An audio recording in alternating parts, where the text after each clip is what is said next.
Clark's Pup and Shops of the Tri-State, Stultz Pharmacy in Greenup, and McDonald Pharmacy in South Shore. Members Choice Credit Union, First National Bank of Grayson and Cannonsburg, Trey Hermanos Nunez Mexican Restaurant, River Cities Builders, A&A Porta Potties, and Kentucky Christian University. Now, let's go to the field for the pregame show as the Cool Hit Sports Network and Cool TV presents exciting Kentucky Christian University football.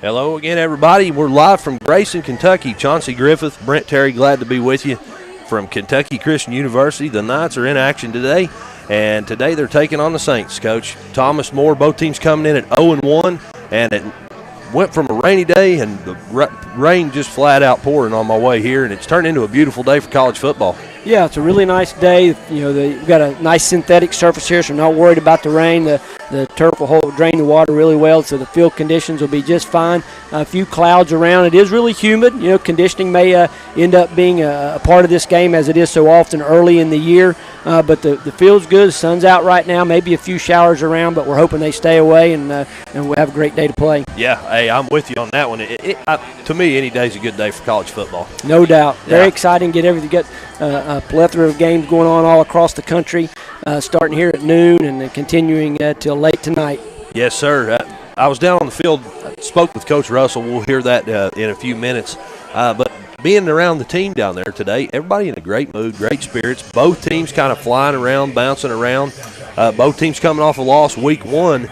But both teams are ready for a win here today. Yeah, you know, coaches are always say the big cliches. You're going to make your biggest improvement from week one, from your first game to your second game. That's right. And so I'm sure both coaches spend a lot of time correcting errors, correcting operational procedures, getting plays in and out of the huddle. You know, both teams are going to play pretty quickly, which is a lot of teams in college football are doing today. So we'll see what kind of corrections they can make. Special teams should be a little sharper today. Both teams are expected to play well, and it looks like a pretty good matchup. Yep, I'm with you, Coach. Hey, we're going to step out, take a break, and when we return, we'll hear from KCU head coach Jake Russell, and then after that, we'll have starting lineups and some analysis and a whole lot of football here from Grayson, Kentucky. Don't go away. Back after this on the Cool Hit Sports Network. When you want real, authentic Mexican menu items, you want Tres Hermanos Nunez. Accept no substitutes. None compares. Fajitas, tacos, burritos, quesadillas, chimichangas, even vegetarian choices. A kid's menu has programs for first-time home buyers and more to help put you in the home of your dreams. Call, click, or stop by Members Choice Credit Union today. Members Choice Credit Union, NMLS 411945, Equal Housing Lender. Call for additional information. Other restrictions may apply. In addition to the Greenup location, Stultz Pharmacy's newest location is at 437 James Hanna Drive in South Shore, but has retained the name you know and love, McDonald Pharmacy, with the same great service you'll find in the Greenup location, with free delivery service and their convenient drive-thru. Get your vaccinations and allergy shots, and of course, great prescription service at Stultz Pharmacy in Greenup and McDonald Pharmacy, James Hanna Drive, South Shore. Stultz Pharmacy. Uncle Rick, what are you doing? I'm trying to stay cooler in my man cave. Well, this is a beer cave, and you can't stay in this cooler forever. But Clark's Pub and Shop can get you through the dog days of summer. Whether it's fountain drinks at the lowest price or you're filling up the cooler for the family and friends, Clark's has the widest selection, the best prices, and the most helpful staff you'll find anywhere. Beat the heat at Clark's Pub and Shop. Return, refresh, refuel. Back in Grayson, now joined by KCU head coach Jake Russell. Coach, thanks for giving us a little time. Absolutely. Glad to be here on another game day. Yes, sir. Same here. And standing here on the field during pregame, everybody's in good spirits. Yeah, great spirits. We understand this is a huge game for us. You know, all of our goals we set forth before the season, a lot of those ride on winning this football game today. I think our guys are focused, ready to go. Another home game, which is always fun as well. Absolutely, right here at home. And we talked about during the Jake Russell Show on Cool Hits Sports Networks, Thursdays at 6, we talked about Thomas More. What do you know about him, Coach? Yeah, really good team, a lot of talent. Always do a really good job recruiting the state of Kentucky, specifically that northern area. a team that's transitioning up to Division II next year, last year in the NAIA here. So really excited to play them because, won't probably get to do it again. Right. Got a coaching staff that's been there a long time. DC got promoted to head coach, but he's been there and been successful there for a long time. They put up a lot of points last week, took a tough loss, so they're going to be motivated and hungry. We've got to bring our best. Absolutely. Coach, one more question. What are the keys to a win? Yeah, protecting the football. A little bit of weather today. I think it's going to clear up and be really nice. But, the 3 turnovers last week and then not getting any. So, the opposite of that was just to also get turnovers, win that turnover battle, and just bring, the physicality and the mindset from the first snap. And just like I've been talking to the guys all week, talking to them about kind of the thought of the week is, who are we? Are we just, a 3-7 team? Are we a 500 team? Or are we a team that can go beat other good teams and have a chance to compete for a conference championship? Coach, that sounds like a plan. Hey, we'll get with you after the game. Good luck, Coach. Back after this on the Cool Hit Sports Network.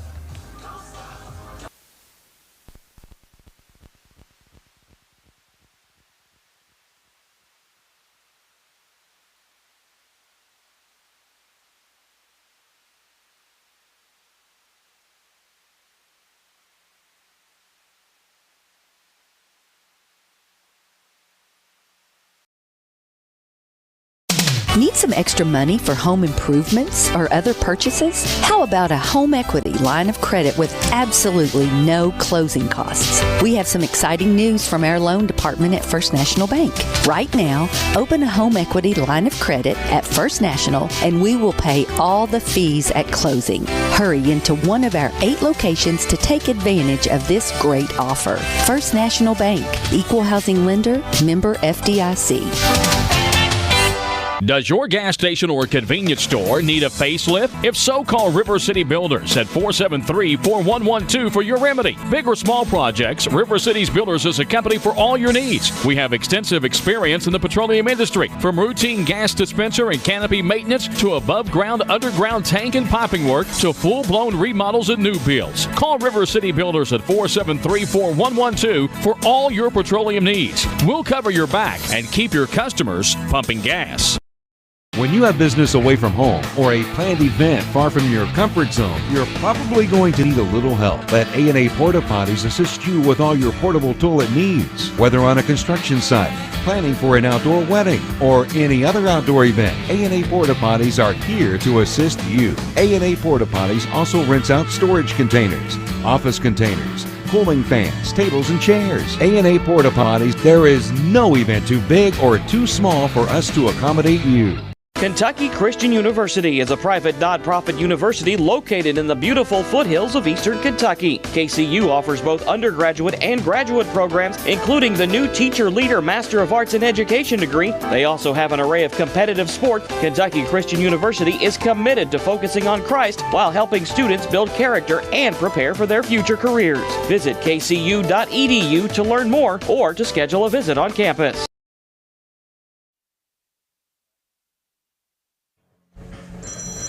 Back in Grayson, Chauncey Griffith, Brent Terry, as KCU and Thomas Moore set to play here in about 5 minutes. And, Coach, while we got just a second, what are some keys to the game here? Well, I think looking at last week, one of the big keys for Kentucky Christian, especially offensively, is going to be to get off to a better start.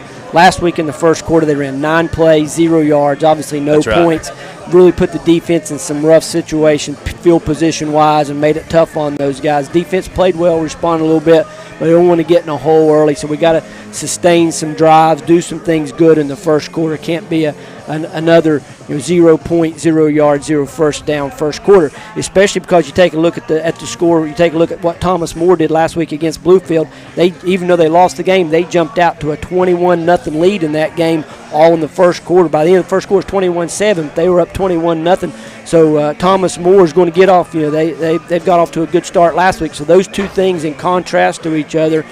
Defensively, got to slow them down in the first quarter. Offensively, we got to pick it up a little bit in the first quarter and keep this thing, keep it close as we head into the second quarter. So quick start is going to be very important for the Knights.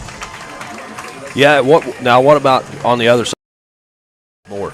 Yeah, Thomas More, they're going to be a 4-3 structure on defense, which is what KCU saw last week. So it's always nice to kind of get that consistency of what you're going to block. But Thomas More gave up about 300 yards or more in passing last week to Bluefield. So will KCU be able to take advantage of that and throw the ball a little bit? I think that they're also going to try to establish some sort of running game, take a little bit of the pressure off of Sarvis, be able to throw more when they want to rather than when they have to. I think that will help them offensively a ton if they can do it. Sounds good to me, Coach. Hey, the captains are out for KCU: Brian Hughes, Kajika Sarvis, C.J. Dills, Trent Hill, and Chandler Lamar. For Thomas More, Dell Thomas, Shaquille Brown, and Ross Halverstadt. We're going to step out, take one more break, and when we return, we'll have starting lineups and a whole lot of football. Don't go away. Back after this on the Cool Hits Sports Network. You know, financial security begins at home with home ownership. If you've been putting off looking for a home because you think you can't afford it, you owe it to yourself to check out Members Choice Credit Union. Members Choice Credit Union has programs for first-time home buyers and more to help put you in the home of your dreams.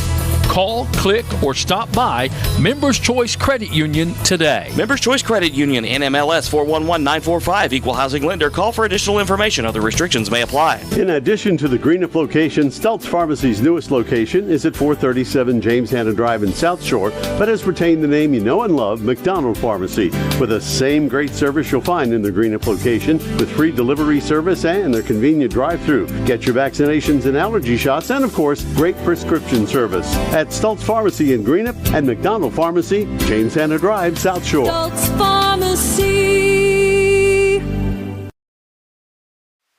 Back in Grayson as captains in midfield, Coach, for the coin toss. We're going to go ahead real quick and take a look at the starting lineups for both teams.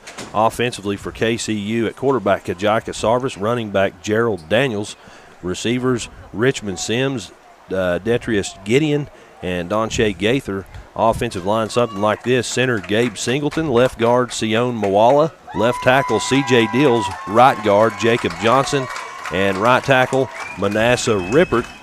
Defensively, linebacker core for KCU looks something like this: Ellis Reed at Sam linebacker, Jacob Wright, Mike linebacker, Doncavius Brown, Will linebacker. Up front defensively, big defensive tackle, James Carradine and Waylon Henry. Defensive ends, Trent Hill and Cameron Dunklin. Cornerbacks, Shedrick Smith, Cornelius Curliff, and our two safeties at strong safety, Cameron Arthur, free safety, Brian Hughes. For Thomas More, starters look something like this. Offensively, wide receivers, Freddie Johnson, Craig Wills, and Rock Dowdy.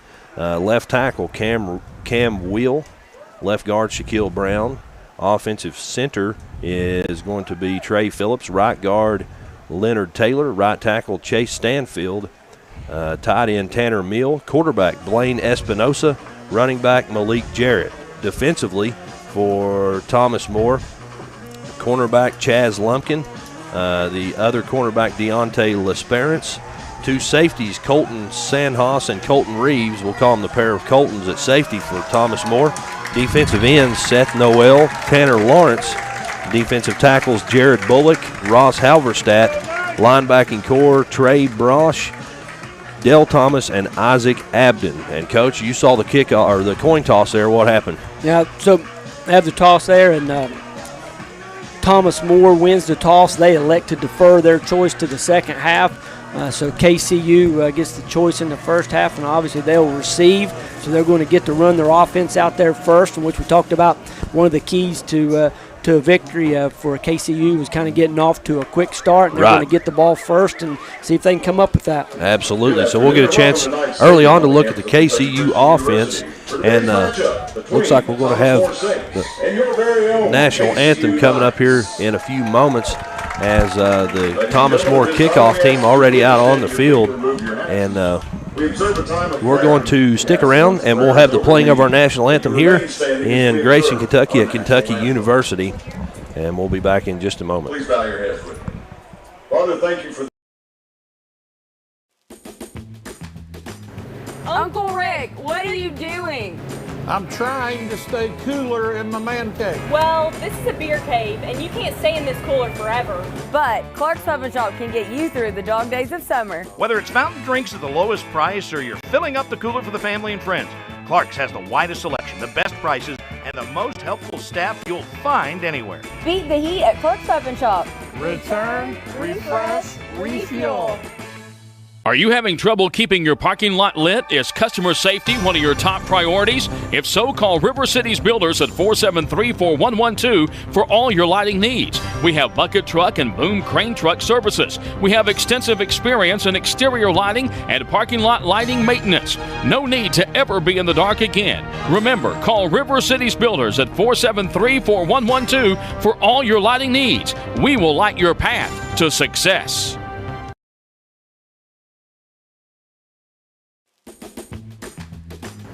Uncle Rick, what are you doing? I'm trying to stay cooler in my man cave. Well, this is a beer cave, and you can't stay in this cooler forever. But Clark's Pub and Shop can get you through the dog days of summer. Whether it's fountain drinks at the lowest price or you're filling up the cooler for the family and friends, Clark's has the widest selection, the best prices, and the most helpful staff you'll find anywhere. Beat the heat at Clark's Pub and Shop. Return, refresh, refuel. When you want real, authentic Mexican menu items, you want Tres Hermanos Nunez. Accept no substitutes. None compares. Fajitas, tacos, burritos, quesadillas, chimichangas, even vegetarian choices. A kids menu, desserts and salads, a tasty, budget-pleasing selection for you and your family, unlike any others. Should be your first and only choice for authentic Mexican all throughout the tri-state. Ashland, Greenup, Grayson, Paintsville, Canova, South Point, Olive Hill, and Cannonsburg. Tres Hermanos Nunez, the best around. Back in Grayson, Kentucky, Coach, we're ready for kickoff. We had the national anthem and a little prayer here in the stadium, and we're ready to rock and roll. Yep. KCU's got their two speedsters in the back, Detarius Gidden and Devonte Williams back to receive. Hopefully we can get a good offensive possession. Starts with a good kickoff return. And the kick is in the air. It's going to land inside the 5-yard line. It's fielded at the 4. And the returner is going to bring it up the middle of the field, cut it left toward the numbers, and he's going to make it all the way over to the sideline. Now on the return there, that's DT Gideon, and he gets the ball back almost to the 30-yard line, Coach, and that's where KCU is going to set up shop. Yeah, nice return there by DT. Gets the ball up to the 30-yard line. KCU offense already out on the ball, ready to go. Yes, sir. Move it back a little bit there to the 27, but. Yep, KCU offense on the ball. Looks like the guy who's going to get the starting quarterback today is going to be Tyler Haas, and he's ready to rock and roll. Empty backfield, 4 receivers to his right, and we've got some movement here, Coach, early on, and some yellow laundry on the field. Yeah, you hate to see that. So we didn't have a hint that we might see a different quarterback in there today. Haas last week was 7 out of 11 for 87 yards. So they go ahead and give him the start, but already KCU with a 5-yard penalty here with a procedure to start the game. It's going to be first down and 15 yards now. 4 receivers to the right of Haas. He's going to throw it over to his right. A little screen play there. Gerald Daniels gets the catch and makes it back to the line of scrimmage, gains a couple, and that's about it. Yeah, they shift from 2 backs in the backfield there to an empty formation and throw the screen to the running back. Again, that serves basically as a perimeter run in this offense. Ball's on the right hash now. 2 receivers to the left of Tyler Haas, 2 to his right as well. Running back offset to his left. He's in the gun motion to the left, and it's going to be a handoff up the middle. Handoff goes to Gerald Daniels, and he marches ahead for a gain of several yards here on second down, making it more manageable on third down. Absolutely, really important there to get a few yards, set yourself up in a situation here where you can handle this third down if you can. Tempo here from KCU, they're right back on the ball. Yes, sir. They're controlling the pace of the game so far. 2-by-2 set, running back offset to the right of Tyler Haas. They try the hard count there, get some movement, but nobody crosses into the neutral zone. Yeah, so they go with a little look here, and Thomas Moore does show blitz. We'll see if they back out of it, and they do. Shotgun snap to Haas. He dumps it over to his right, but I think a miscommunication there. He tried to dump it off on a quick route and hit the receiver in the back. Yeah, the receiver just never did turn around. Almost looked like he was stalk blocking right there. So you're right, a miscommunication, and so the first series is going to end in a punt. Yep. It's going to be 4th down and 6 yards here, and the KCU punt team out on the field. Looks like punter Today's going to be Connor Ignacio, and he's going to be the man sending the ball toward the Thomas More receiver. Back deep to receive is going to be Freddie Johnson for Thomas More. And the Saints going to try to get something going here on the scoreboard. And we've got another flag, Coach. Is it going to be delay? Let's see. Procedure. So that's going to back KCU. Back KCU up 5 yards again. I believe we got a false start there. Somebody moved somewhere. I didn't see him. I was looking over toward the returner, but it's going to be 4th down and 11 yards now. Ball's on the 31-yard line for Kentucky Christian University. The punt's in the air. Not a real high punt. It crosses the 50, and it's caught right about the 43-yard line. And a great job there by the KCU punt team there. Not much of a return. Yeah, excellent job covering up there on the punt team. You guys did a nice job of kind of surrounding the returner. He really didn't have anywhere to go. However, Thomas More set up in pretty decent field position. KCU not able to get a first down on their first series, and so Thomas More will come out on the minus 45 here. And again, they got off to a really quick start last week, scored 21 points in the first quarter. KCU got to get them slowed down. We'll see. That's right. First down and 10 yards to go for Thomas More here from their own 45-yard line. Two receivers to the left, and we've got a quarterback run. I don't know that it was designed that way. He went to hand it off and then kept it himself. Ball carrier there. The quarterback, Blaine Espinosa, got it almost back to the line of scrimmage, but pushed out of bounds. Yeah, both offenses look a little nervous here early. I think that was also a miscommunication in the backfield, and basically Espinosa had to tuck it and run kind of where the play was designed. KCU forced him out of bounds over there for basically no gain. Yeah. Empty backfield. Yes, sir. Empty backfield, 3 receivers to the right, the big side of the field. It's going to be a screen play over to the left. Malik Jarrett gets the catch and picks up about 6 yards. Yeah, nice play there by Ellis Reed, number 48 from KCU, sprinting to the ball right there and able to make a nice open field tackle, although they get 7, 8 out of it, and about 6 out of it, 3rd and 6. Yes, sir, here we go. 2 receivers to the right, 1 to the left. And we've got a tight end set up over on the left-hand side. We've got motion from the wide out on the left-hand side from left to right, deep motion.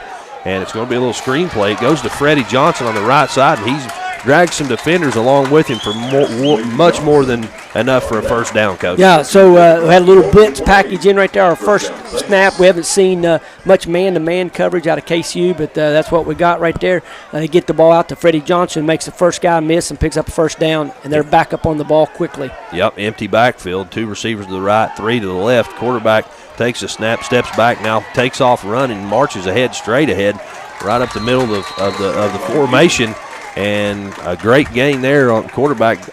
Got it himself on his feet on first down. More than enough for another first. Sorry. Yeah, quarterback draw, 5 wide. They run the design quarterback draw. Espinosa, I wouldn't call him fast, wouldn't say he's fleet of foot, but he does run with a little power. He's not looking for a place to land right there. He's taking on linebackers. Stack receivers on both sides. It's going to be a handoff up the middle. Malik Jarrett, the man with the football, is going to march it ahead for about 4 yards. Yeah, the interior of the KCU defense there did a nice job. It looked like Yamar Woods with the first contact, and then got his buddies to rally around him to get him down there.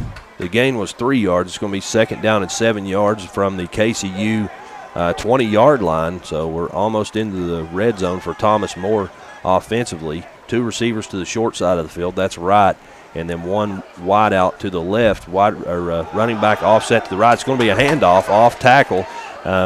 Jarrett, the man with the ball, gets the edge and gets a couple more yards, Coach. Yep. Leonard Taylor right there making a key block. One of the offensive linemen for Thomas More, able to secure the edge right there and get the running back some open ground. 3rd down and 3 yards to go here for Thomas More. 2 receivers to the short side on the left. Espinosa takes a snap, hands it off to Jarrett back up the middle of the field. And he gets it down to the 10-yard line, so a 5-yard gain there on 3rd down means first down and goal from around the 10-yard line. Offensive line from Thomas More having their way right now. Shaquille Brown with a nice kick-out block on the gap scheme run. Shotgun snap on the left hash, another handoff up the middle. It goes to Jarrett. Gets past the line, and he's kind of gobbled up there. Yeah, same play, but that time played much better. They did a nice job of much better job of taking on the trap and forcing that ball back up inside where their linebackers were able to gobble it up. Looks like a personnel change for the KCU defense. Some bigger bodies coming on. Shotgun formation, 2 receivers to the left, and we've got a whistle pre-snap.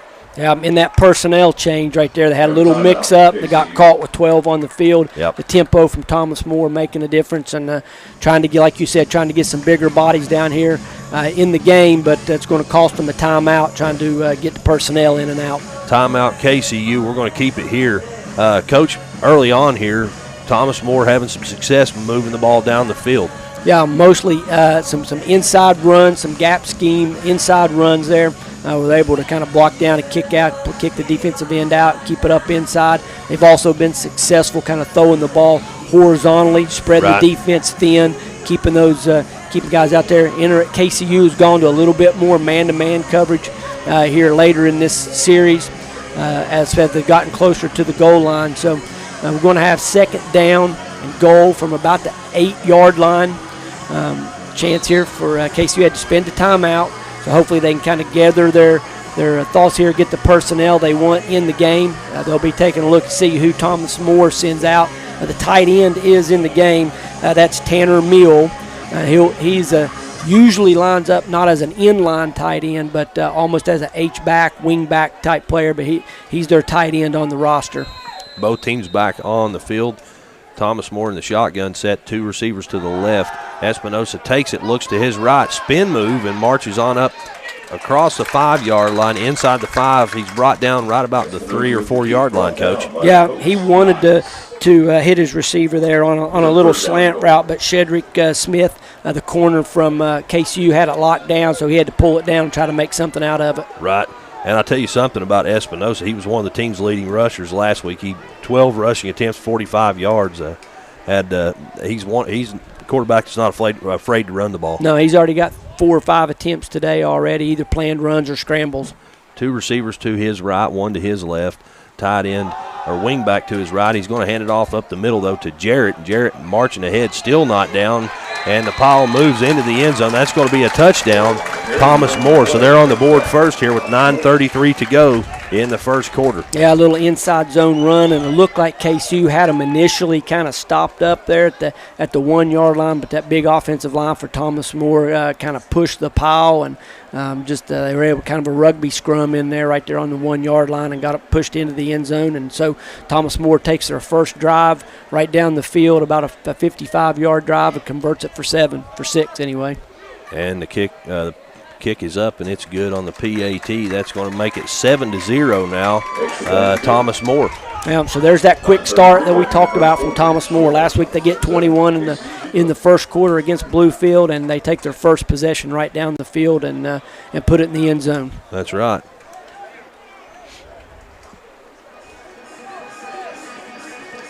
Kind of the same situation that we had, similar situation that we had last week against Georgetown. Can the KCU offense respond? That's going to be the question. We'll see whether Sarvis or Haas comes out at quarterback. With the first series there, not what Jake Russell wanted. They have a procedure on the first play that puts them behind the chains. They end up getting another procedure call on the punt that costs them a little bit of field position. So got to don't want to get in that mentality of, here we go again. Right? So you're going to have to fight that mentality. Make sure that these guys are ready to go, and really got to try to get some first downs and sustain something on offense. Both teams back out on the field. The KCU return team, the first team out there, and you got to think, if you're Coach Russell here, you're wanting some points on the board this drive.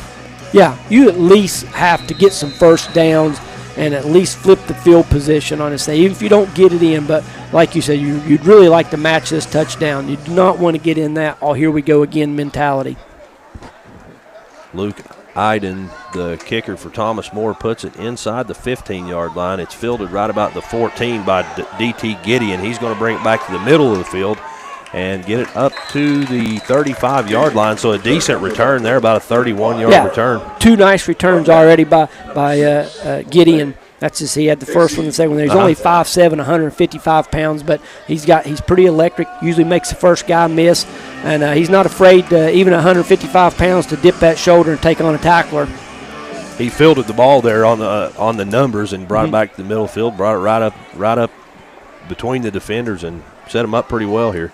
Snap goes to Haas. He's going to hand it off up the middle. Bouncing off some would-be tacklers is Devonte Williams, and a great gain there on first down for the KCU Knights offense. Yeah, really patient run by Devonte right there. Kind of slow in the backfield, but when he saw the seam, stepped on the gas, right, and got a nice positive play here on first down. 2nd down and 2 it will be as Tyler Haas, the quarterback, with a running back to his left, trips to his right, and one receiver to the short side to left, and the pass is knocked away by, I think that's defensive end there, Coach. He just broke through. He was under a little bit of pressure, tried to get rid of the ball.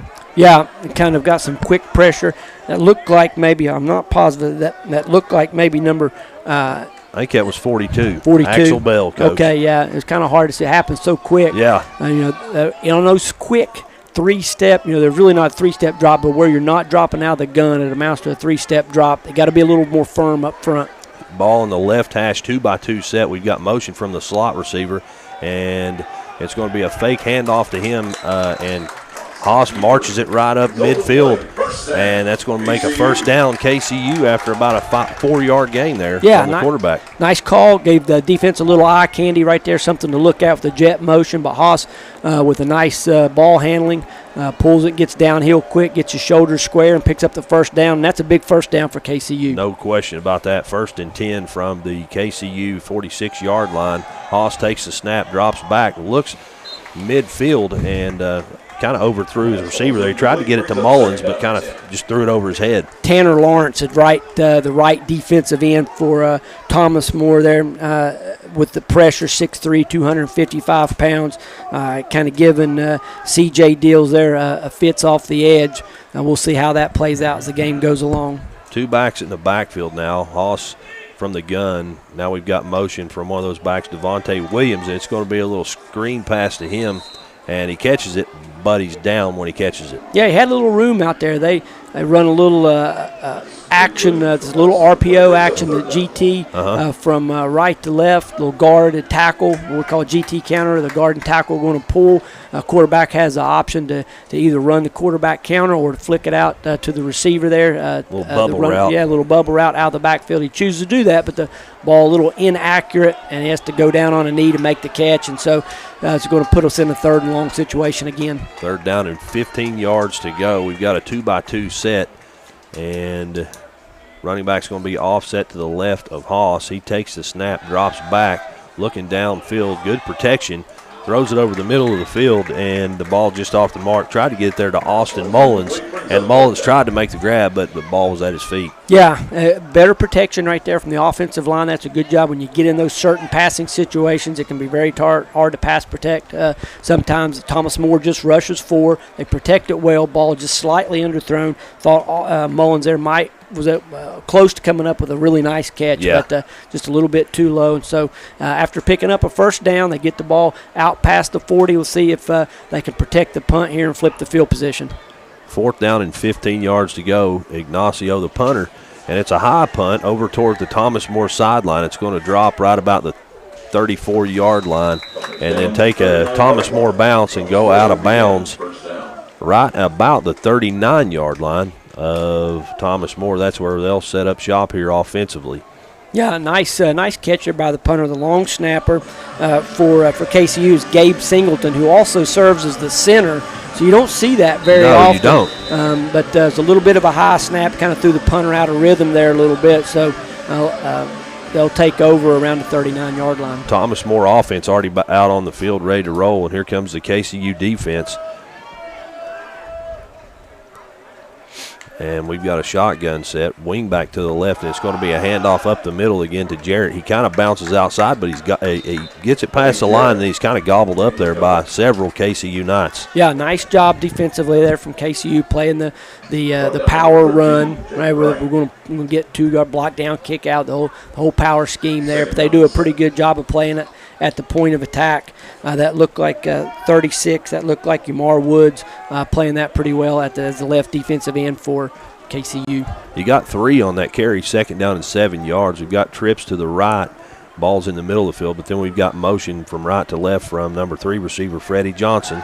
Espinosa takes the snap, and on a slant route, he throws it to the number 2 receiver to his right, Preston Agee, and another gain there, a gain of about 6 yards, so it's going to be 3rd down and 1. Yeah, KCU with the blitz right there. They go zero coverage, play man-to-man, and Cameron Arthur laid the wood to Espinosa right there just as he got rid of the ball. Yes, he did. Yeah, really physical hit there, and so that'll rattle you a little bit. We'll see how they do. 3rd down, 1 yard to go. We got stacked receivers to the right, 1 receiver to the left, and a wingback. Got the RPO there.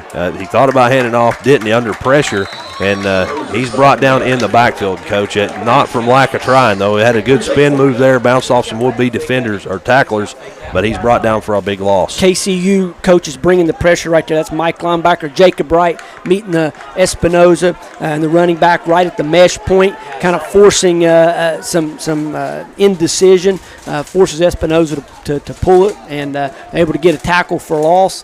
And so Thomas More have to send out the punt team. And you've got to be happy with that if you're the KCU coaching staff. You know, that big defensive stand there. Yeah, like that's 3 and out. Certainly important to get them stopped. They let them score in the first series, but get them stopped here. They keep their defense out on the field. And a high snap on the punt. It goes over the punter's head, and he picks it up, and he takes off running, gets what he can. That's Elgin Phillips, the punter there, and gets it back to the original first down yardage. But, Coach, that's about it. Not enough for another first down. No, so really good decision there from KCU. They went punt safe, kept their defensive personnel out on the field. They end up getting a little bit of a break, a high snap from the long snapper. Punter tracks it down, but just too many quick guys out there on the field that look like McGee, number 19, able to keep the punter from gaining many yards, and KCU right back out on the ball. And here we go. Haas takes the snap, fakes a handoff up the middle, throws it over left side to DT Gideon on a little bubble route out of the backfield, a wheel route, and he gets it up across the 35-yard line to around the 32-yard line. So an 8-yard gain there, Coach, on first down. Yeah, Keon Smith with a pretty good block out there on the perimeter to allow Williams to get a few extra yards. And the KCU offense changed a little bit of personnel here, but it's kind of a hurry-up mentality. Yeah, they're right back up on the ball. They're putting some extra wide receivers in the game so they can go with the empty look. Yep, empty. It's what it is, too. Empty look. Motion from left to right from the number 2 receiver. A fake handoff there on Jet, and Haas is going to take it up the middle and get a yard maybe, but not an well, I'll take that back. He got 2 yards, Coach. First down KCU. Quarterback counter. GT counter, pull the guard and tackle. They fake, as you said, they fake the jet handoff there to Devonte Williams. That's a guy that Thomas Moore's got to keep their eyes on. Absolutely. So you got to respect that threat on the jet sweep right there. Haas takes it up the middle. Knight's on the move. Ball's on the left hash.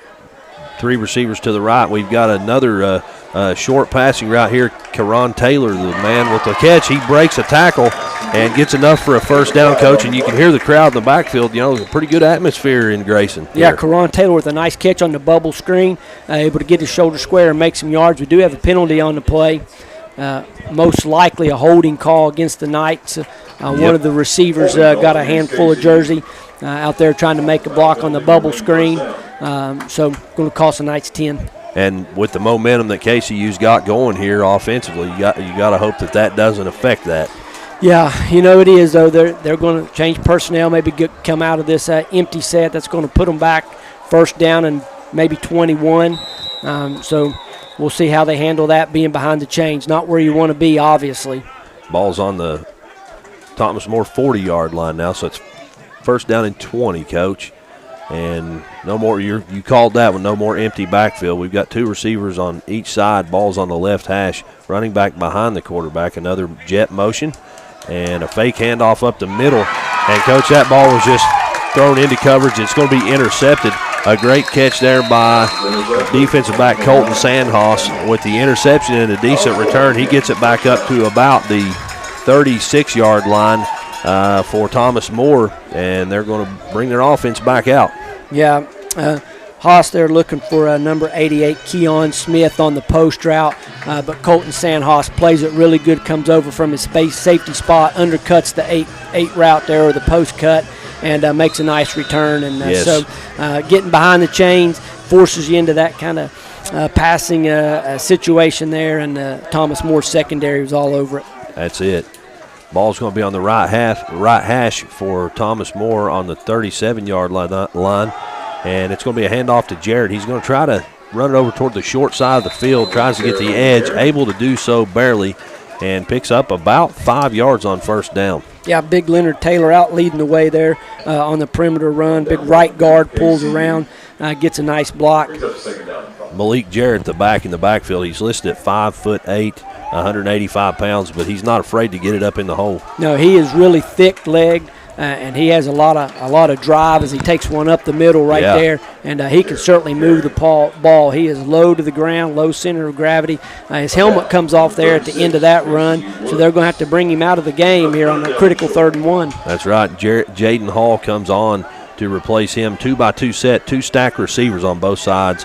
Running back offset to the right of the quarterback. And, Coach, we've got another quarterback in the game here. That's Ravon Baden. He's been on this whole series, just now noticed it.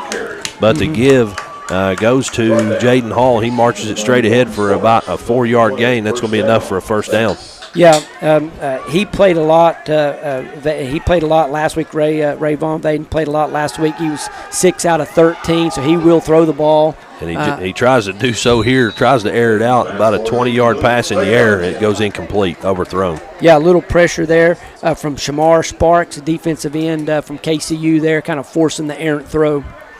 So it's going to be 2nd down and 10 yards to go here for Thomas More. Ball's on their own 49-yard line. They've got it right at midfield here as Ravon Baden, the man taking the snaps here for Thomas More, and they're looking over toward the sideline, get their play call. Offensive styles, both offenses, no huddle, and kind of a hurry-up, quick-paced game here, Coach. Yeah, they like to keep it moving. They like to use tempo to keep the defense off rhythm. Ball's on the right hash. We've got 2 stacked receivers to the right. One receiver goes in motion. That's Freddie Johnson, goes in deep motion. Baden steps back. He's under pressure again, tucks it and runs, gets the edge and gets it out. He goes out of bounds, Coach. I thought he went out of bounds about the 40, but it looks like I'm not down there either, but looks like he went out of bounds about the 44-yard line. So a pickup of, 7 yards, 3rd and 3? Quick pressure there from Trent Hill, right defensive end, able to kind of force Baden out of the pocket. But Baden, he's quick to pull it down and make something happen. Absolutely. Elusive, I would say, just from what I've seen so far. 3rd down and 3. We go from trips to the left to 2 receivers after a jet motion. Baden takes the snap, and it's almost picked off there. He tried to throw it over a little hitch route to the right, and goes through the receiver's hands and into the hands of a defensive back, but I believe it hit the ground first. Yeah, quick throw by Baden, but an inaccurate throw. Nice protection up front, no pressure, but just an inaccurate throw leads to the incompletion there. And it looks KCU rolling some defensive linemen in and out. Looks to me like, though, no change of personnel on the other side of the ball. No. 4th down, they are kind of in no man's land here, kind of just beyond the almost past the 45-yard line here, up to the 44, so they're not going to punt. Tied in to the left, 2 receivers to the right. One goes in jet motion. Baden takes the snap, drops back under pressure, and he's brought down in the backfield, Coach. A big tackle for a loss there for KCU, and they're going to take over right about midfield. That's Shamar Sparks, right? We called his name already a couple of times today. Freshman defensive lineman, 6'1", 230 pounds, with a nice one-handed pull down of Baden right there. A quick pressure. KCU coaches loaded up, and they bring the house right there, and they're able to get a little pressure, get them stopped, and most importantly, they leave KCU's offense with some nice field position here to start their 3rd drive of the game. No question about it. KCU's defense, other than that first drive, KCU's defense playing quite well here. Yeah, they've really answered the bell here after the first drive. Haas takes the snap, fakes a handoff, and he's brought down in the backfield for a big sack on first down. Looked like, who was that, Coach? 48, Seth Noel. Yeah. Able to get quick pressure there right at the mesh point, causes some indecision by Haas. He pulls it down, it takes the sack, and real quickly the Knights are behind the chains again. Defensive end, Seth Noel came through there, and I tell you what, that was a little bit of momentum shift, I think. 2-by-2 set here. Haas, the man taking the snaps. KCU tries the hard count there. Nothing moving on the opposite side of the football, and we get another play call, and here we go.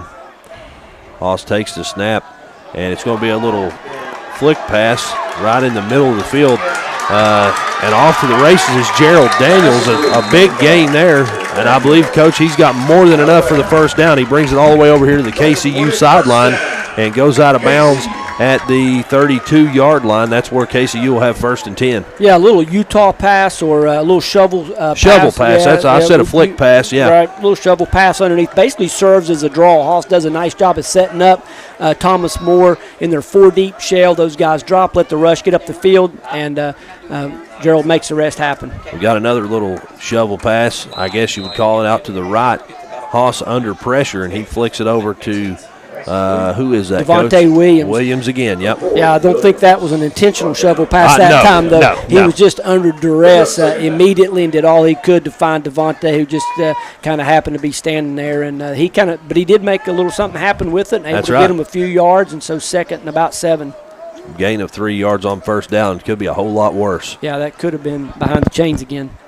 Running back goes in motion out to the left, and it's going to be a handoff this time to Gerald Daniels. He's going to run off tackle and get it back to the line of scrimmage, and that's about it. Yeah, very nice job of pursuit there from the Thomas More defense. A lot of white hats on the ball right there.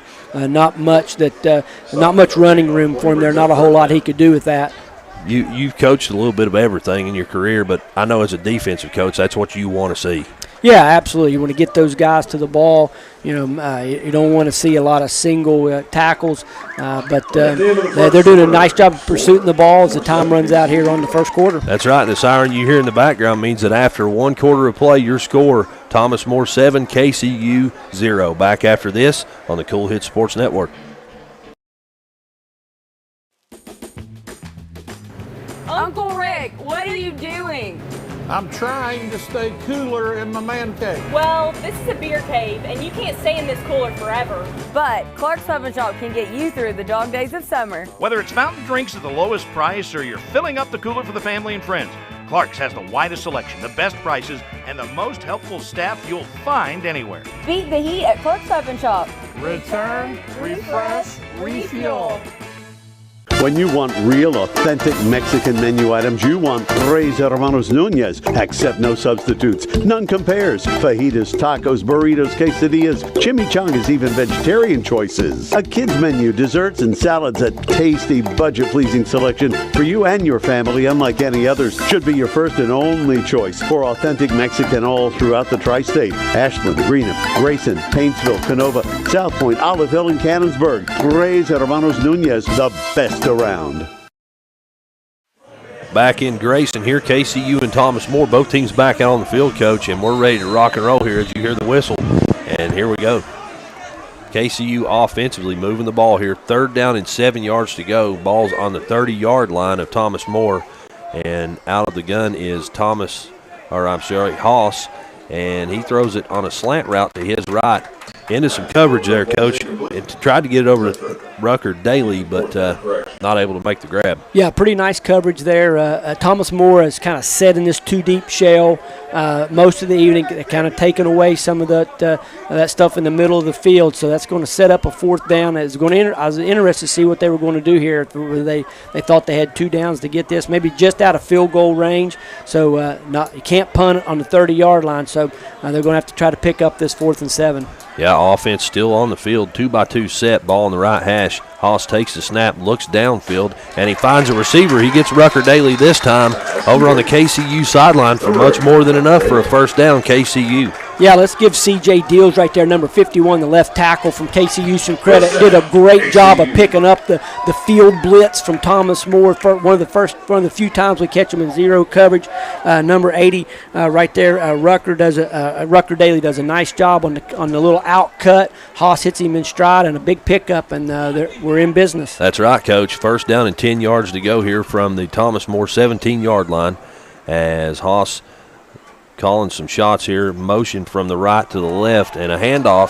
He's going to bounce it outside and take it all the way into the end zone. A 17-yard touchdown run here for Devonte Williams and KCU on the board.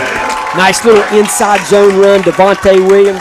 The offensive line able to get a hat on a hat, kind of very patient inside, able to bounce it on the perimeter. That zone run can bang up inside, or it can bounce to the outside, and Devonte picks wisely right there and sticks it in the end zone on a really nice run. Yeah, very nice run. He bounced off some would-be tacklers. A great effort after contact there from Williams, and it paid off for the Knights. As Paul Rodriguez on to handle PAT duties for the Knights. First time we've seen him tonight, and kick is up. And it's good. That means we're tied at 7, Coach, here with 14-17 to go in the second quarter. Thomas More and KCU tied it up. Yeah, really nice to see KCU get on the board right there, get some momentum going. We talked about we did not want to get into that, oh, here we go mentality again. They really answered the bell right there. A critical fourth down, a team-executed play right there. Thomas More brings the field pressure. They slide the protection to pick up the edge rush right there. Everybody does a nice job, the back included, in picking it up. They're able to execute the outcut right at the sticks to pick up that fourth down. That was certainly a play that you'll circle on this scoring drive as the critical play, and then Williams finishes it off a play or two later with a nice run and sticks it in from 17. Yes, sir. Hey, some scores to update you with from around college football. At halftime, NC State leads ECU 21-7. With 12:35 to go in the third quarter. It looks like Michigan on top of Colorado State 23-0. And then at halftime, it's 17-0 Texas A&M leading Sam Houston State, but it's been delayed. Got a weather delay going. So let's hope we don't run into any of those here today. Hey, that's what I was just thinking the same thing, Coach. It rained. Haven't seen any lightning. No. It's turned into a beautiful day for college football weather-wise. Yeah, it's a little bit overcast, which kind of gives us a little cover from the sun, so the temperature's not too bad, and the sun's not out to get in anybody's eyes. Rodriguez with the kick inside the 15-yard line, and a big return here for Thomas More down their sideline. The man wobbled up before he hits the line of scrimmage. Yeah, defensive coordinator Sean Walters guesses right there. They bring a double-A gap pressure versus the quarterback draw.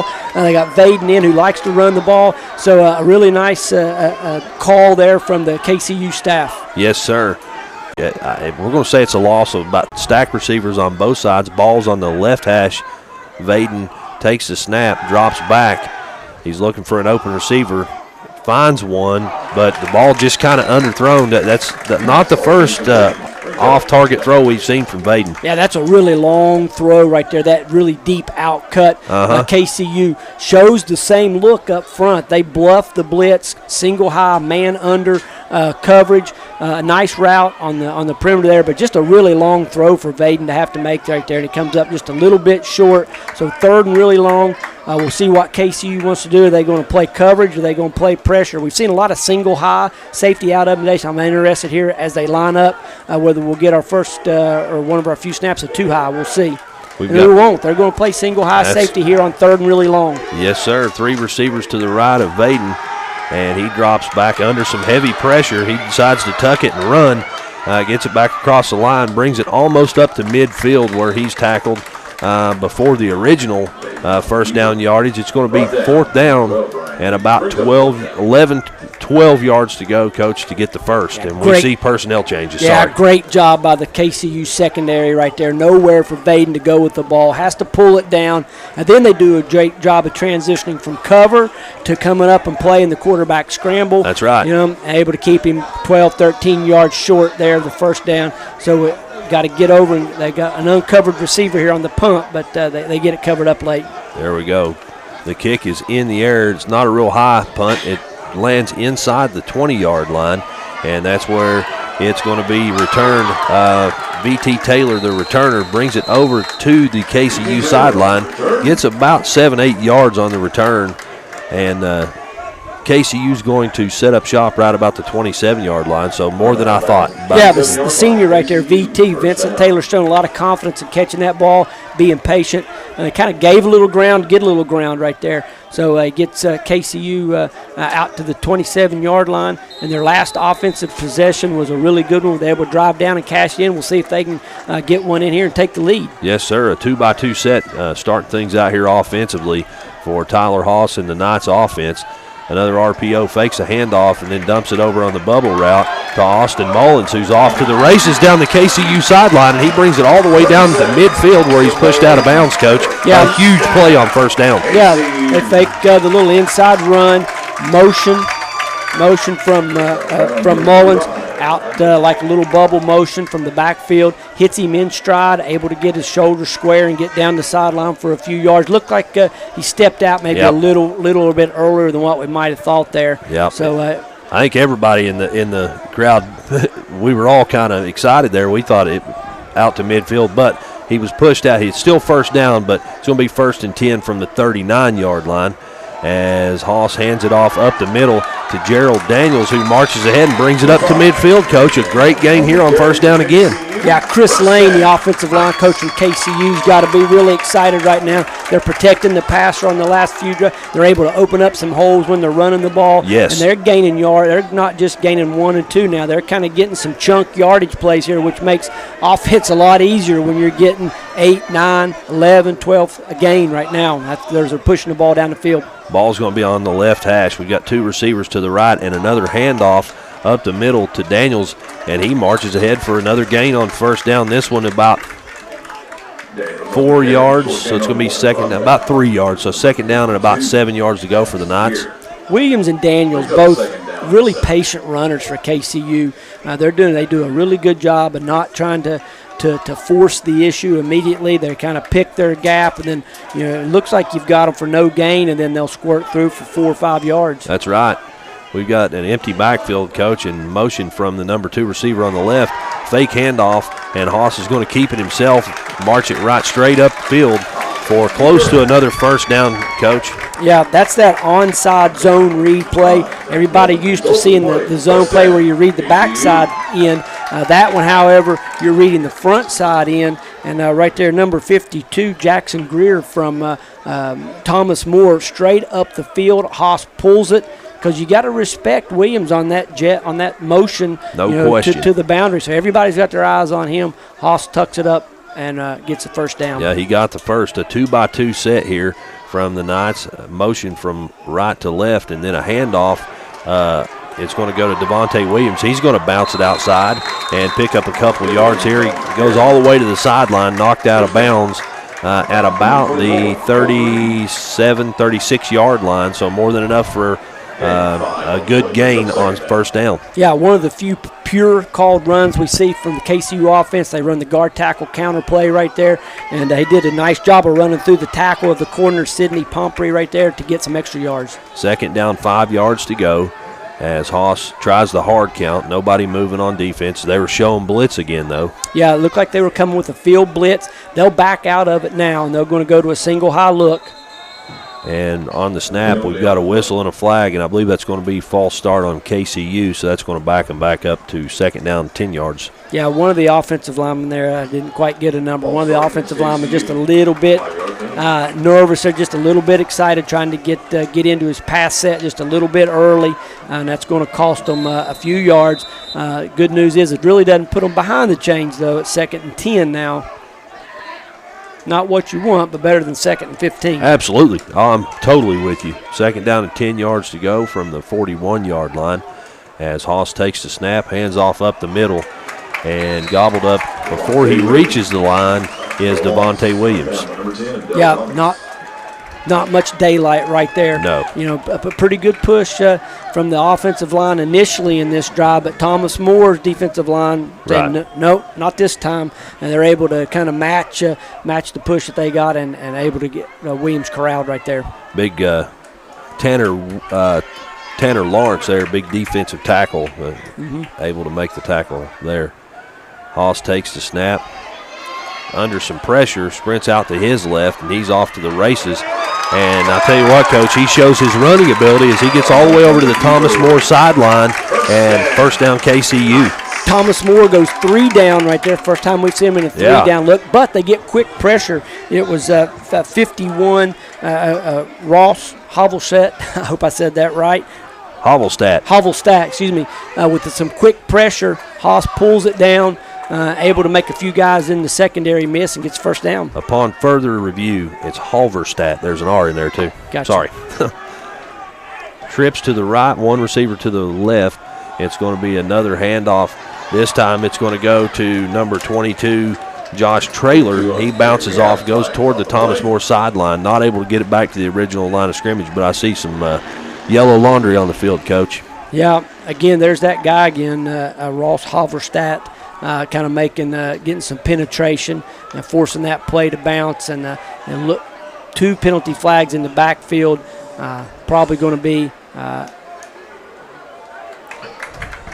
face mask. Wow. Yeah, a face mask from Thomas More. So that's a little break for the Knights. Yeah.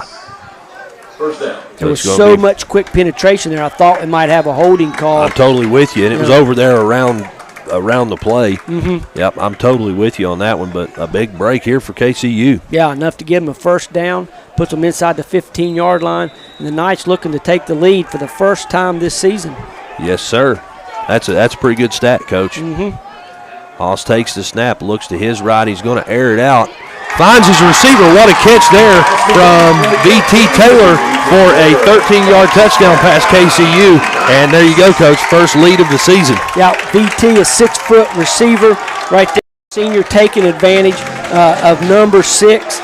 Sidney Pompey, only 5'7", the corner right there, so able to take advantage of the short corner. Haas puts the ball up nice and high. VT goes up and makes a high, points the ball, and takes advantage of his height.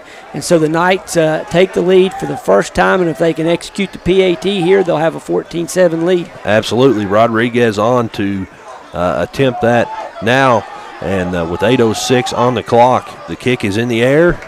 It's good, and KCU goes ahead 14-7, Coach. We're going to step out, take a break. Back after this on the Cool Hits Sports Network. In addition to the Greenup location, Stelz Pharmacy's newest location is at 437 James Hanna Drive in South Shore, but has retained the name you know and love, McDonald Pharmacy, with the same great service you'll find in the Greenup location, with free delivery service and their convenient drive-thru. Get your vaccinations and allergy shots, and of course, great prescription service at Stelz Pharmacy in Greenup and McDonald Pharmacy, James Hanna Drive, South Shore. Stelz Pharmacy. When you have business away from home or a planned event far from your comfort zone, you're probably going to need a little help. Let A&A Porta Potties assist you with all your portable toilet needs. Whether on a construction site, planning for an outdoor wedding, or any other outdoor event, A&A Porta Potties are here to assist you. A&A Porta Potties also rents out storage containers, office containers, cooling fans, tables, and chairs. A&A Porta Potties, there is no event too big or too small for us to accommodate you. Back in Grayson, KCU on top right now with 8:06 to go before the half, Coach. It's 14-7 and playing quite well defensively. Yeah, they've done a good job. They give up the opening possession of the game. They give up a touchdown. Thomas More marches right down about 55 yards and sticks in the end zone. Since then, nothing. They've been able to shut them out since then on the next 3 or 4 possessions. So the KCU defense has played well. KCU offense has been able to score on back-to-back possessions to take the lead. So unfortunately, though, we're going to have a penalty here on KCU on the kickoff.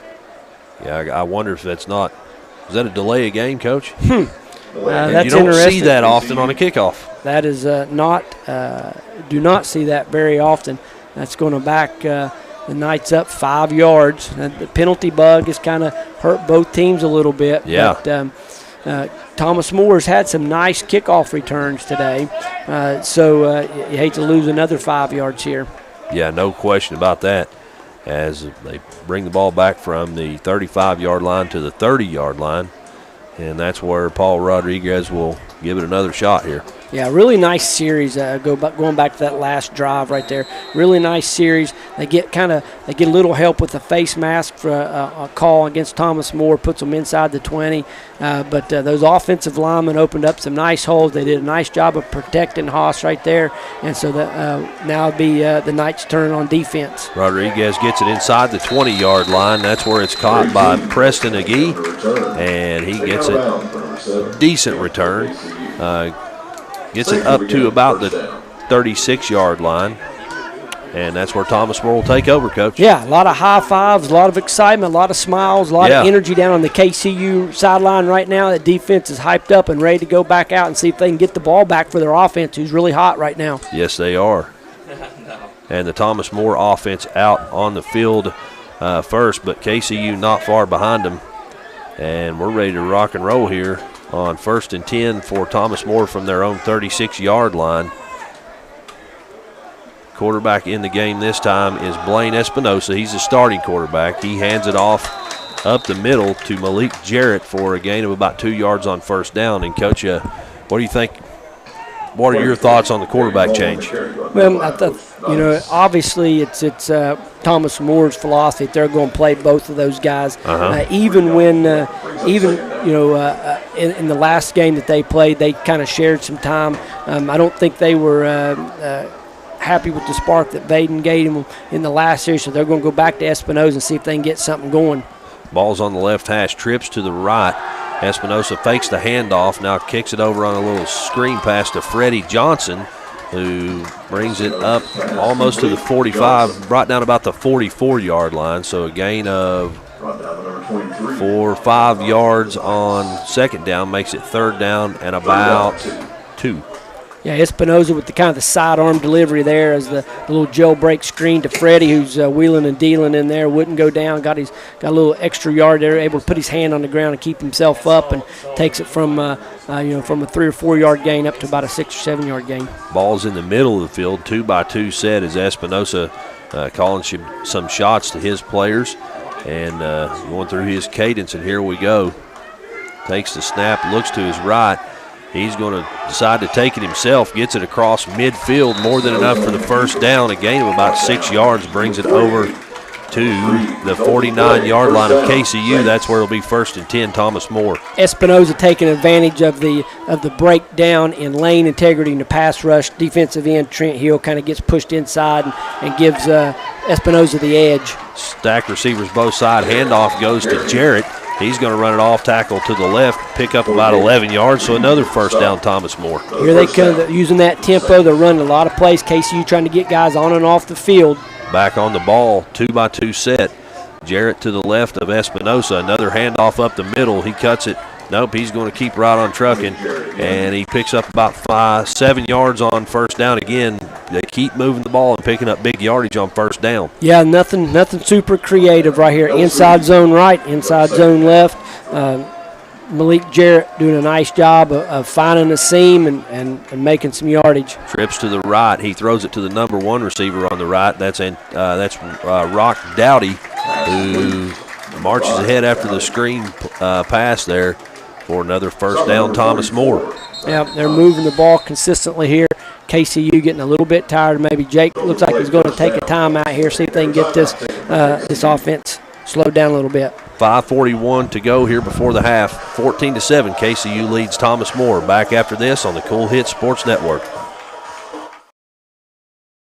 Jennifer Epperly, loan officer at First National Bank in Canonsburg. I personally invite you and all local businesses to visit our beautiful new building in Canonsburg on U.S. Route 60 next to the Walmart entrance. We offer many services including personal, mortgage, and business loans. First National Bank is locally owned by the McGuire family of Ashland and has been in business since 1902. We aim to give you the personal attention and best customer service there is to offer.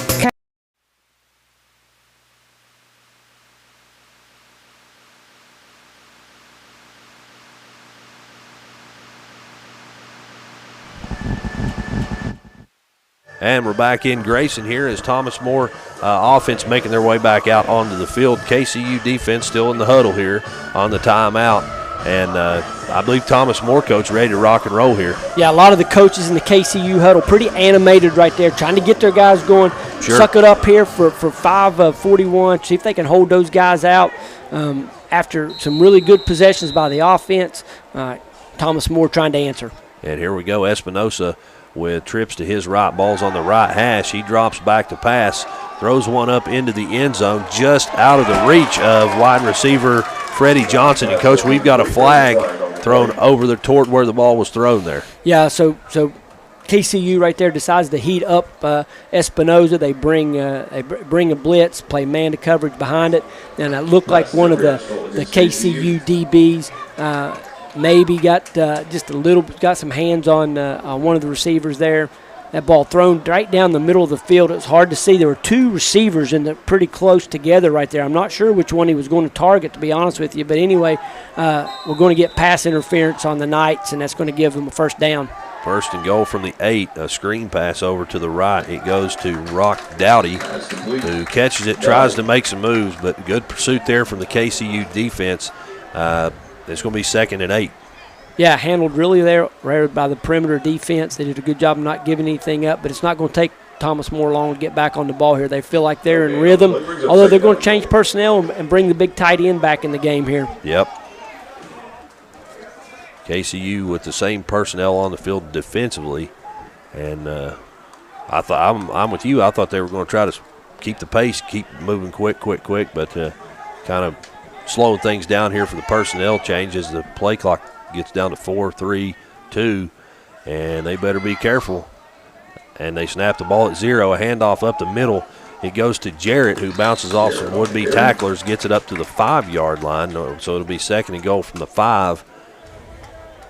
And Casey, looks like they're Thomas More bringing back in their receivers, Coach. Yeah, that was the first time we'd seen that heavy package out of them with the tight end, Meal, and the fullback Trenton Hatfield on the field at the same time. But so 2nd down and 5. No, excuse me, 3rd down and 5 from the 5. So they're going to go back to their 10 personnel, 4 wide receivers, 1 back in the backfield. 3 receivers to the left, balls at midfield. So trips to the left as Espinosa takes the snap, drops back, doesn't find a receiver, so he takes off up the gut, gets it, might get about a yard gain there, Coach, but again, good pursuit from that KCU defense. Yeah, very nice job in the secondary. Makes Espinosa pull the ball down. He's got no choice but to kind of scramble up the middle there where the heart of the KCU defense kind of rallies and gets him on the ground. And like I said, not much of a pickup. Looks like they're going to send the field goal unit on. I think so. On 4th down and goal from the 4-yard line, the field goal unit is on the field, Coach. Brooks Curran, the kicker, looking to get KCU back within, get Thomas More, I should say, within 4 points of the lead. The kick's up, and it's good. So with 3:24 to go here before the half, your score, KCU 14 and Thomas More 10.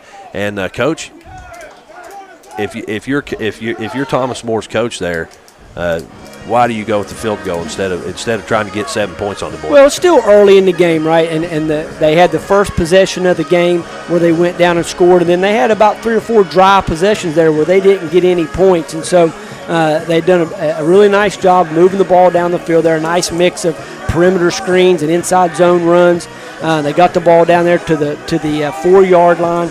On 3rd down, they try to go with the fade route, but covered very well. Espinosa has to pull it down. So 4 yards is kind of, I guess they didn't trust that they had a great play there. They didn't want to use one of their, sometimes you practice some 2-point plays that you can use maybe in a critical situation, even though it's not a 2-point play. But they just wanted to hang on to that, I would suppose. And they're able to just get some points, get some momentum back on their side. So they did defer. They deferred and made KCU take the ball. I was waiting on you to mention that too, because they're getting the ball. It was 3:24 to go here. They got to get a stop here, and then they're getting the ball after halftime. That's correct. The kick's in the air. It's caught by Devonte Williams around the 10-yard line. He gets it up to around the 25, and that's where KCU will set up shop here with 3:19 to go before the half. Yeah, so KCU's got 2 goals here on offense right now as they take over. One, obviously, if they can get the ball in the end zone, great. Sure. All right, the second thing to do is they don't want to give the ball back to Thomas More here with any time for them to put a score on, but they would love to go in at halftime up 14-10, win this first half, and come back out and get ready to play. So they don't want to do anything. Obviously, they're going to go try to score, but they don't want to give the ball back to them either. No doubt. Hoss takes the snap, throws it in the backfield over to Gerald Daniels on a bubble route, and he gets over across the 30-yard line. Ball was on the 27, so it's about a 4-yard gain here on 1st down, 2nd down and 6, and the clock's rolling here. We're right at 3 minutes before the half. Yeah, nice safe play, but not the easiest throw on that bubble screen out of the backfield. Hoss does a nice job of putting it right on the chest of Daniels, allowing him to get some yards after the catch. Absolutely. 2-by-2 set. And running back offset to the right of Haas. We've got a receiver going in motion. It's going to be a handoff up the middle. And a gain of about 1 yard maybe. He got it back to the line anyway. Yeah, Thomas More defensive line starting to assert itself just a little bit here. Sure. That was big Zach Coleman, one of their defensive tackles, who made a nice play there, and they'll run him off as Thomas More is going to go to add a defensive back and go to a 3 defensive lineman look here on 3rd down. 3rd and 6 for the Knights. Ball closer to the left hash. Trips to the right. We got motion from the number 3 receiver. Haas takes the snap, sprints out to his right, almost throws an interception. He found a receiver there who was open, but the ball was kind of thrown into coverage. The defender's behind the receiver. Yeah, sprint right, hoping to get the bench cut down here enough for the 1st down, but had the drag pattern coming in behind it, and Haas had to kind of throw the ball across his body back into the middle of the field, which is always a questionable decision. Oh, yeah. It's hard to get a lot of ball. You're sprinting right. It's hard to get a lot on that throw back to your left right there, and really kind of fortunate it wasn't intercepted. 2:08 to go before the half, and on the punt, we've got a whistle on the snap. Somebody moved, I think. Now, I think we're going to have Thomas More lining up in the neutral zone right there. Okay. Wait and see. That's going to give KCU another 5 yards, but not enough for the 1st down. 4th down. So instead of 4th and 6 now, we've got 4th and 1, and punt team still on the field. Yeah, this is not a spot you want to go for it right here. Ignacio takes the snap, the kick's up in the air, crosses midfield. It's going to drop right about the 36-yard line and take a KCU bounce. Going to roll all the way down to the 20, and that's where it's downed, and that's where Thomas More will take over here offensively. Yep, just what the KCU coaches wanted to do right there with the punt, able to flip the field position, pin them fairly deep, 80 yards away, less than 2 minutes to go here in the half. Really important that the KCU defense get a stop right here and take this lead into the halftime. And if you're Coach Russell and his staff will say that. If you're KCU, do you send pressure here, or do you play conservatively and expect them to take a shot down the field? Well, I think that KCU is just going to play their standard defense here, 4 down. They'll probably play some single high. I don't suspect they're going to take any chances here on early downs. And I think you called that one right. It looks like they're lining up single high here, Coach, as Ignacio in the gun, going to take the snap, drop back. He's looking downfield. Throws it on a check down route, but it's intercepted there by C.J. Cutliff, who's off to the races. He's going to bring it all the way back over to the KCU sideline. Interception, KCU, and a big turnover there. And KCU's going to set up shop right about the 16-yard line going in with 1:48 seconds before half. Plenty of time for Espinoza to throw the ball. He had all day in the pocket, but he floats the cross route, the Y cross there from bringing the receiver all the way across the field. And number 9 right there, C.J. Cutliff. C.J. Cutliff just does a good job of folding back off his man as that ball crawled in. And Espinoza kind of floated it, and he made a nice catch and a nice return to set him up inside the 20. I'm telling you, everybody on the edge of their seats here in Grayson. Trips to the left, ball's on the right hash. And a handoff on 1st down. Bending it back across the field is Devonte Williams, who bounces off a would-be tackler. And, Coach, touchdown KCU. Yeah, that was all Devonte right there. They run the guard tackle counter play, and he brings it over, cuts it back all the way to the left. And number 30 for Trey Bosch for the Thomas More there was right in position to make the tackle, and Devonte just shook him, made him go to the ground, and then sprints to the left corner of the end zone, and KCU's going to add to their lead. Wow, that's touchdown number 2 for Devonte Williams, and a big one for the Knights. That puts them ahead now 20-10, and Paul Rodriguez on to try to tack on one more. The sun's out here in Grayson, and the atmosphere is electric, Coach. Kicks in the air, and the PAT is good. That makes it 21-10 now, KCU. And, Coach, with 1:39 seconds before the half, how big was that? Well, just the decision to go ahead and punt the ball right there. You pin them deep, and then they force the interception there from Espinoza, and they quickly turn it into 6 points. a really great individual effort there from Devonte Williams. Kind of hemmed up. We talked about him being patient, a really nice patient runner. He was there. He could have just slammed. There wasn't a lot there at the point of attack. He could have just slammed it up in there for 4 or 5.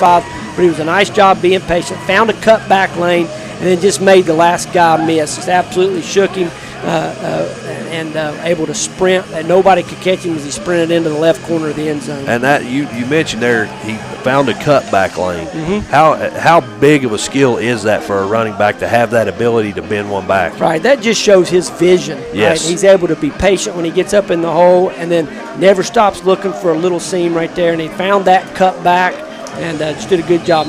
It's just very instinctive, very athletic play. You can ask those kids, you can tell them to look for the cutback on certain plays. But right there, that's just Williams being a great athlete, being very instinctive.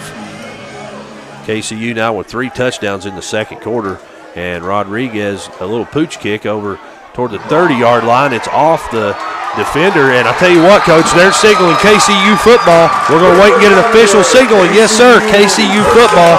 It was off the chest plate of Stephen Blue, and a bad position to be in there. Yep, so they go with the pooch kick. Thomas More had some nice kickoff returns. They pooch it off. Those up backs are not used to handling the football, and Bloom not prepared to make a fair catch right there. Tries to field it on the run, drops it. KCU quickly jumps on the ball, and they're in business again, and now they're going to try to add. They're going to try to get another one here. Coach, I think I just remember saying on the last drive there's less than 2 minutes to go here before the half. They're going to try to tack one more on. Well, there's 1:34 seconds left on the clock here before the half. And KCU's going to take over on the Thomas More 32-yard line. Haas takes the snap, finds an open receiver inside the 15, and that's another touchdown. KCU. E.T. Gideon with a touchdown reception, Coach. Yeah, great read, a fantastic read right there from Haas. Thomas More lines up in a 2-deep look at the snap. They rotate a safety down and go to single high safety. Coach Jake Russell has a 4 vertical right there. He finds Gideon right in the right-hand seam right there, makes a nice throw. Gideon makes the last guy miss, gets it in the touchdown, and, man, unbelievable. What a series of events here have taken place. KCU now with 4 touchdowns in this second quarter, and it's 27-0. They're getting ready to try to tack on one more. Paul Rodriguez, the kicker, back on the field. The kick's in the air, and it's good. That means, Coach, 28-10 now with 1:28 to go before the half. Yeah, Thomas More shell-shocked. You can just see it on their sideline over there right now. No energy. A lot of coaches upset. Players are upset right now. This has just been a disastrous last couple of minutes for the Thomas More. You know, just a few minutes ago, you and I were talking about, well, they went for the conservative. They kicked the field goal, but they're planning on they've got to get a stop here, and then they'll get the ball back after half. Well, now, Coach, they're down by how many scores? Yeah, they got the ball back, all right, but then they quickly threw the interception, and the KCU offense turned that into a point. They come out and have the special teams error, and KCU turns that into a quick touchdown. So really good job on sudden change offense. You talk about sudden change defense a lot. That was sudden change offense. They were able to convert on both of those opportunities after the interception and after the special teams turnover. A great atmosphere here in Grayson now. People are not standing up, but they're on the edge of their seat, Coach, and especially down on the sideline, everybody bouncing around, high fives, and it's a good time right now to be a KCU night. Yeah, really, I just want to emphasize what a really nice read that was from Haas right there. Yeah. You know, he knows he's got those inside seam routes coming. He sees the rotation of the secondary. He sees that safety come down into the box, and they rotate to a single high, and you got 2 vertical inside routes, and he looks the safety off and hits Gideon in stride and able to get it in. So really nice play. Rodriguez with the kickoff. It's fielded right about the 10-yard line by Freddie Johnson. He's going to bend it back toward the middle of the field, gets it up to the 30-yard line, and that's where Thomas More will set up shop here offensively with 1:21 seconds to go before the half. Yeah, it looked like a Xavier Sparrow on the nice coverage there for KCU, able to make the tackle on the kickoff team. Again, Thomas More had some nice kickoff returns, and they pooch kicked the one before this, but they go ahead and kick this one deep, and they cover it much better. Absolutely, they do, Coach. The KCU on a roll right now. Yeah, a lot of excitement, a lot of energy. And so what is Thomas More going to do here? They can't go conserve right here. They got to go ahead and push it down. They got to try to get it, yeah. And they've got Baden back in at quarterback. Yes, sir. He takes the snap, and it's going to be a handoff on first down to Jarrett, who bounces off a couple of would-be tacklers and gets about 5 yards on first down, Coach. Yeah. But a more conservative play call. Yeah, a little more conservative. They're going to get right back up on the ball, but it's going to be tough for them to try to get it in here. They're going to have to break something. They got a long way to go here in a minute. Clock rolling now, under a minute to go here before the half, as Baden with two receivers to the left, one to the right, and a wing back to the left. Another handoff on first down. It's going to be off tackle, but great pursuit there from the KCU defense. He gets it back to the line, and that's it. So it kind of does look like Thomas Moore is just going to try to get out of this half, this disastrous last 2 or 3 minutes of this half, maybe get in the locker room here and regroup. They've got to snap the ball at least one more time here on third down. I don't think they'll dare throw the ball here and stop the clock and have to punt it, but we'll see what they do. Third down and 3 yards. We're now down to 20 seconds. And the clock's still rolling here. Yeah, I wouldn't be surprised if they take this play clock all the way down and call timeout. Clock's still rolling now, 7 seconds. And both teams just standing on the field. And we're going to have a timeout, I believe, Thomas More, Coach, with 1.8 seconds on the clock. Yeah, there was just a couple of seconds difference there between the game clock and the play clock. Thomas More just trying to get out of this half, try to get back to the locker room, regroup, and see what they can do in the second half. We know they're not going to be a give-up kind of team. They were able to put some points on the board against Bluefield last week. Right. And so they got an explosive offense. They got a very capable offense. And they showed that on the first drive here tonight, too. That's exactly right. So there's going to be a long way to go here, but they're just trying to get out of this half. So they're here with a 3rd and 3 or 4, but only 1.8 seconds left. So they're probably just going to, either quarterback run or a simple inside run here and try to run out the clock and get to halftime. So with 1.8 seconds left here on the clock before the half, KCU leads 28-10, and Thomas More offensively. Looks like KCU doing the probably smart thing here, backing some defenders up just in case, but it's going to be a handoff up the middle to Jarrett, and he picks up enough for the first. But the siren you hear in the background means at halftime, your score, Kentucky Christian University 28 and Thomas More 10. We're going to step out, and we'll be back for the halftime show here from Grayson. Back after this on the Cool Hits Sports Network. You want real, authentic Mexican menu items. You want Tres Hermanos Nunez. Accept no substitutes. None compares. Fajitas, tacos, burritos, quesadillas, chimichangas, even vegetarian choices. A kids menu, desserts and salads, a tasty, budget-pleasing selection for you and your family, unlike any others. Should be your first and only choice for authentic Mexican all throughout the tri-state. Ashland, Greenup, Grayson, Paintsville, Canova, South Point, Olive Hill, and Cannonsburg. Tres Hermanos Nunez, the best around. Financial security begins at home with home ownership. If you've been putting off looking for a home because you think you can't afford it, you owe it to yourself to check out Members Choice Credit Union. Members Choice Credit Union has programs for first-time home buyers and more to help put you in the home of your dreams. Call, click, or stop by Members Choice Credit Union today. Members Choice Credit Union, NMLS 411945, Equal Housing Lender. Call for additional information. Other restrictions may apply. In addition to the green seconds of football later, another KCU after a big turnover, another big KCU touchdown, a 32-yard touchdown pass from Haas to DT Gideon and a Paul Rodriguez PAT that made the score 28-10 at halftime. We're going to step out, take a break, and then when we return, Coach Terry will have some individual stats, some offensive and defensive stats for you. So don't go away because we got a whole lot more football left here from Grayson. KCU leads Thomas More 28-10. Back after this on the Cool Hits Sports Network. Make your everyday purchases faster, simpler, and more convenient with First National Bank's new Contactless Debit Card, featuring a fresh new design and the ability to add your card to your phone's mobile wallet.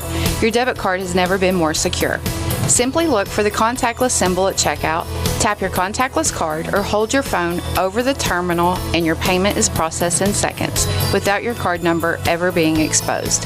Tap, pay, go. It's that easy with First National Bank. First National Bank in Canonsburg, member FDIC, equal housing lender. Does your gas station or convenience store need a facelift? If so, call River City Builders at 473-4112 for your remedy. Big or small projects, River City's Builders is a company for all your needs. We have extensive experience in the petroleum industry, from routine gas dispenser and canopy maintenance to above-ground, underground tank and piping work to full-blown remodels and new builds. Call River City Builders at 473-4112 for all your petroleum needs. We'll cover your back and keep your customers pumping gas.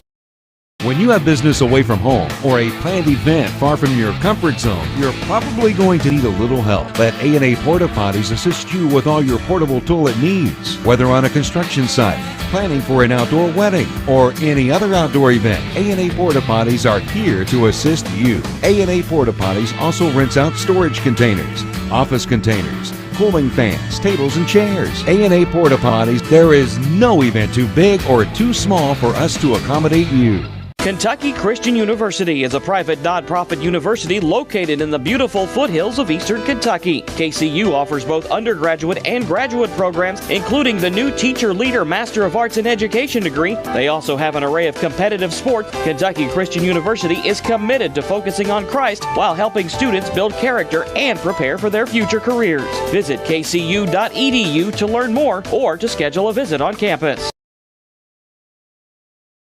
Back in Grayson, Chauncey Griffith, Brent Terry, glad to have you along here from the campus of Kentucky Christian University, Coach. And it's turned into a beautiful day. The sun's out here, and we've got the window open here in the press box and having a great time so far, especially for a KCU fan, Coach. Yeah, it's great to see KCU come up. They fall behind a little bit early, and we talked about that. Here we go again mentality, but there was none of that from the Knights. The coaching staff, Jake Russell and the guys not having any of that. They're able to come out and get something going there in the second quarter, and they put 28 points up on the board in that second period and really kind of take the game over. Yeah, Coach, it's been pretty fun to watch so far. If you don't care, we'll take a look at some offensive stats for both teams. Yeah, really, you look at the important stats so far. Both teams they're pretty similar. 37 offensive plays for Thomas More for 139 yards. On the other side, Kentucky Christian with 32 plays for 192 yards. So not a huge difference. The statistic that stands out right now are the two big turnovers: the interception from Espinoza that set up one touchdown, and then the turnover on the muffed kickoff that KCU was able to recover and convert into another touchdown.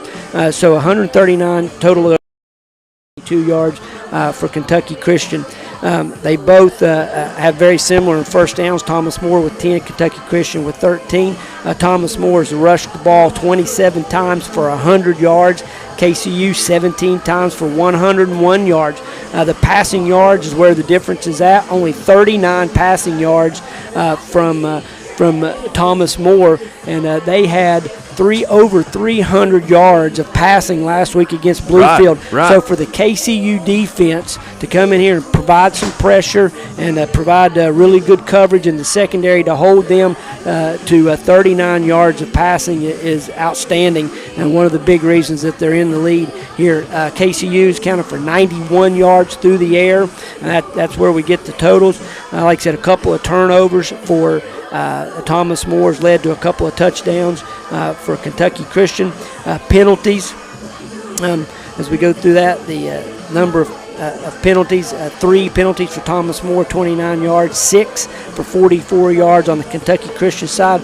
We don't want to see that number get into double digits. I'm sure they'll talk about that at halftime a little bit. Third down efficiency rating, we got 2 out of 6 for Kentucky Christian and 6 out of 10 for Thomas More, so they are converting some third downs. A big one, KCU did convert a 4th down attempt and both teams have been good in the red zone. Kentucky Christian's converted all 3 of their trips into the red zone in touchdowns. Thomas More got in the red zone. They have a touchdown and a field goal to show for it. And really, you can't say enough about this Kentucky Christian defense so far. Again, holding them to 39 yards passing, right? That's outstanding. But also, they give up the long drive, the 55-yard drive to start the game, and then nothing after that. They really shut them down. You know, they do get the field goal. They rise up and get a stop. Thomas More got the ball inside the 5-yard line, but on third down, they're able to get them stopped. They get a sack. They get a scramble. Might not have went down as a sack, but they get a scramble for basically no yards, and they force Thomas More into making a decision there to kick the field goal. Chris Norwell, the head coach there from Thomas More, decides to take the field goal, and you talked about it at the time, being a little bit conservative maybe, and of course, you know, we thought, well, maybe they just want to get the points, right? Kind of keep some momentum. They're going to get the ball after halftime, and boy, and then it was fireworks from that point. That's when they get the 2 turnovers and the 2 more touchdowns from KCU, and they really take control of the game, take control of the half. And so statistically, not that different, pretty even, except for those turnovers and the great job of sudden change offense from the Knights. Yeah, and that's been the difference maker, and at least from my standpoint, Coach. That off. Sorry, I'm trying to think of how I'm going to word this, but the offense of KCU, when they turned it on after the field goal, got it, and then of course you've had the 2 turnovers as well. When KCU offense is all clicking, they're clicking and they're moving in all cylinders. And Coach, it showed here. They didn't score in the first quarter. They found their rhythm. They started controlling the pace of the game. And then now it's 28-0 just in the second quarter. Well, Haas has been outstanding. He has had an outstanding half of football. Hopefully he can have another one. But he's 8 out of 15, 91 yards, 2 touchdowns, 2 really nice. He did a great job of finding the open receiver on the double inside seam route there late in the half. The first touchdown was a really pretty fade ball. They had a mismatch in size. The KCU receiver, a little over 6 foot tall, versus the shorter corner from Thomas More. And in the red zone, they throw the fade and get the jump ball. And so that's his 2 touchdowns. He does have an interception on the day. Sure. I'm sure he'd like to have that one back. But overall, 8 out of 15, 91 yards, 2 touchdowns. Both of those very critical plays. They're being able to rush the ball just enough to kind of keep Thomas More off balance. It's kind of been a combination, running back by committee. Devonte Williams, Gerald Daniels, and even a little Austin Mullins in there. He has a carry, but mostly it's been Devonte and Gerald. They've each had Devonte with 5 carries and Gerald with 6. 45 rushing yards for Devonte. He's averaging 9 yards a carry. He's got a long of 17, and he's been able to score twice. And the one that he scored on was just an outstanding individual effort, be a highlight at any level. He takes the ball on the counter play to the right, makes a guy miss, finds a cutback lane. He's got one guy between him and the goal line, and he just absolutely shakes and bakes him, drops the guy to his knees, goes around him, and scores in the left corner of the end zone. It was a thing of beauty, and it really got the crowd excited, got a lot of momentum on KCU's side. Gerald Daniels has 6 carries. He's got 22 yards, averaging 3.6 yards a carry. He has a long of 10, but it's been Devonte Williams and Tyler Haas have kind of been the stars so far for this KCU offense, as they've rolled up 28 points, all coming in that second quarter. So KCU outscores Thomas More 28-3 in the second quarter. Coach, coming out of the half, and we'll talk more about this after the break here in a few minutes, but coming out of the half, if you're KCU, what are you doing offensively? Well, they've got everything going. The playbook's open for those guys. I'm sure they are super confident. Sure. They are going to listen. There's not going to be any talk of slowing things down or anything like that. We got 30 minutes of football left. It's a long game in college, so they are not going to even think about slowing down. It's going to be, all gas, no brakes here in the second half. They're going to try to keep things going. They've done a great job with balance. I don't mean they're going to come out and throw it every play. They're going to keep feeding Devonte. They're going to keep feeding Gerald. They're going to let Haas throw it when he's got some opportunities. And so I think, it's just business as usual. Absolutely. Really, I don't see them changing. No reason anything. to change. That's right. No reason to change. They're going to keep the pressure on the Thomas More. If they end up late in the game, they've still got this lead. Obviously, they'll go. They may make a few adjustments and slow things down a little bit. But coming out after the half, no way. What about on the other side of football?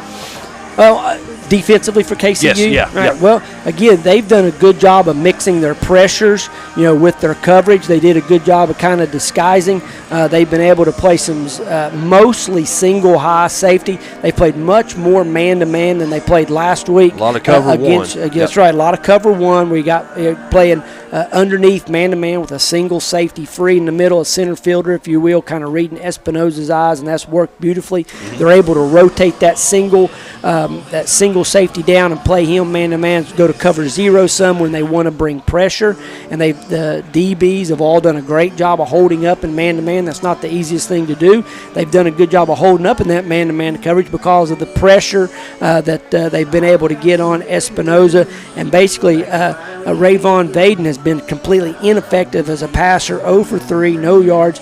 He's had to pull it down, and he's not able to set back there and make any plays with his arm. He's had to pull it down several times. He has 4 rushes for only 9 yards, so when he does pull it down, he's not getting a whole lot. And so they're doing a really good job of being able to rush the passer but maintain their pass rush integrity. They're not just, they're not allowing any free lanes when those quarterbacks do pull it down, they're able to corral them pretty quickly. Coach, we're going to step out, take a break, and when we return, we'll talk about the Thomas More aspect of things. And we got a whole lot more football to go. Your score at the half, KCU 28, Thomas More 10. Back after this on the Cool Hit Sports Network. Financial security begins at home with home ownership. If you've been putting off looking for a home because you think you can't afford it, you owe it to yourself to check out Members Choice Credit Union. Members Choice Credit Union has programs for first-time home buyers and more to help put you in the home of your dreams. Call, click, or stop by Members Choice Credit Union today. Members Choice Credit Union, NMLS 411945, Equal Housing Lender. Call for additional information. Other restrictions may apply. When you want real, authentic Mexican menu items, you want Tres Hermanos Nunez. Accept no substitutes. None compares. Fajitas, tacos, burritos, quesadillas, chimichangas, even vegetarian choices. A kids menu, desserts and salads, a tasty, budget-pleasing selection for you and your family, unlike any others. Should be your first and only choice for authentic Mexican all throughout the tri-state. Ashland, Greenup, Grayson, Paintsville, Canova, South Point, Olive Hill, and Cannonsburg. Tres Hermanos Nunez, the best around. In addition to the Greenup location, Stultz Pharmacy's newest location is at 437 James Hanna Drive in South Shore, but has retained the name you know and love, McDonald Pharmacy, with the same great service you'll find in the Greenup location, with free delivery service and their convenient drive-thru. Get your vaccinations and allergy shots, and of course, great prescription service at Stultz Pharmacy in Greenup and McDonald Pharmacy, James Hanna Drive, South Shore. Stultz Pharmacy. Uncle Rick, what are you doing? I'm trying to stay cooler in my man cave. Well, this is a beer cave, and you can't stay in this cooler forever. But Clark's Pub and Shop can get you through the dog days of summer. Whether it's fountain drinks at the lowest price or you're filling up the cooler for the family and friends, Clark's has the widest selection, the best prices, and the most helpful staff you'll find anywhere. Beat the heat at Clark's Pub and Shop. Return, refresh, refuel. Back in Grayson, pardon me, back in Grayson, halftime here as KCU on top right now, 28-10. And Coach, you kind of, speaking from the coaching perspective, you spoke in terms of what KCU might be doing now. If you're Thomas More, if Coach Norwell, the head coach of Thomas More, what are you telling your team right now? Well, they're going to just try to get those guys to settle down a little bit. He's going to go back and say, hey, look, with 3 minutes to go in the game, it's 14-10. Right, we're right in this thing. We took the ball right down the field. Sure. Yeah, we kicked a field goal. We're in great position, right? He's going to talk to his offense about not turning the football over, right? We cannot continue to turn the football over. They're going to have to, I'm sure that they're going to talk about maybe increasing the tempo a little bit, trying to step on it.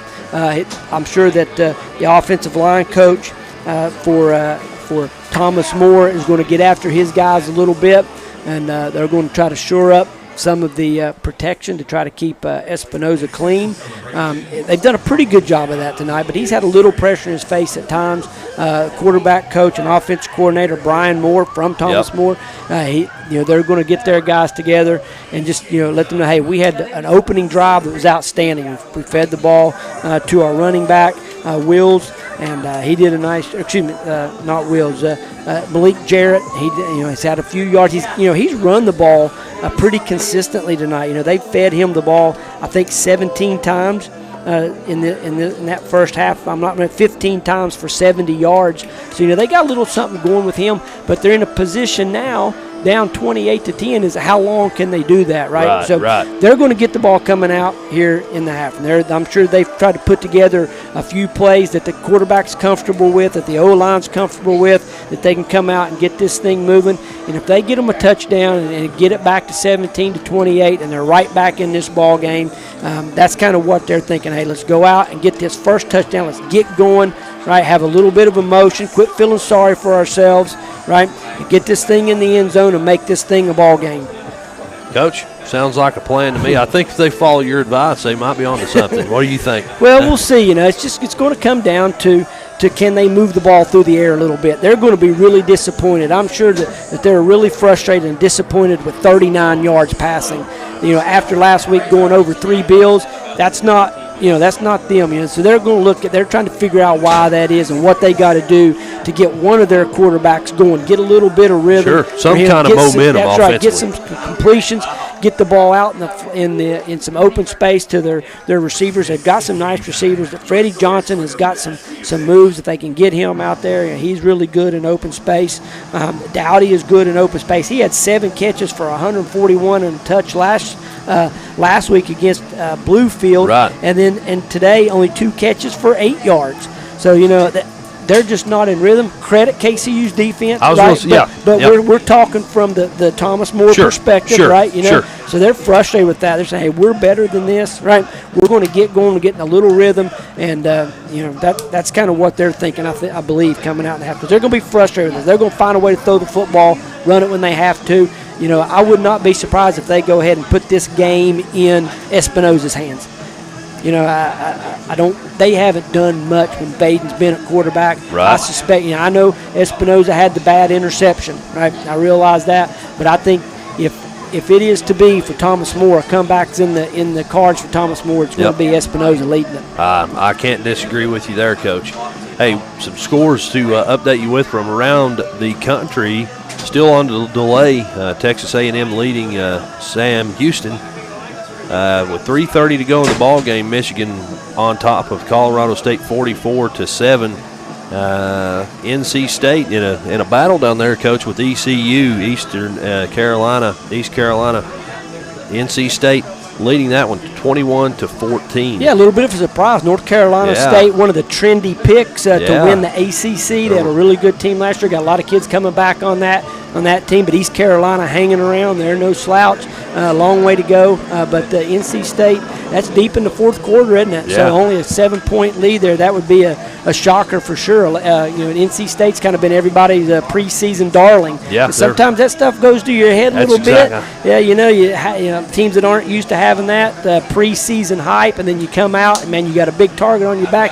I'm sure ECU is tired of hearing about it, being the next door neighbor there down in the Carolinas. So I'm sure that's a fun game going on. We'll keep our eye on that one. Yep, I'm with you, Coach. Hey, we're going to step out, take a break, and when we return, we've got a whole lot more football to come here from Grayson as KCU leads Thomas More 28-10 at halftime. Back after this on the Cool Hits Sports Network.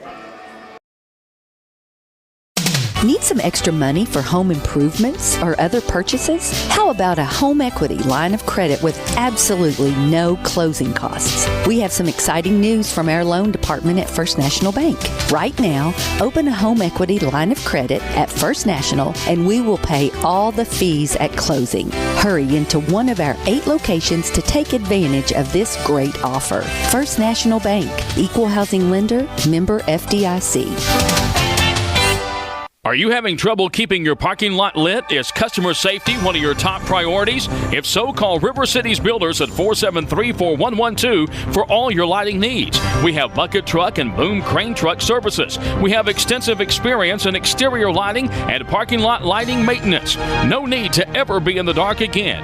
Remember, call River Cities Builders at 473-4112 for all your lighting needs. We will light your path to success.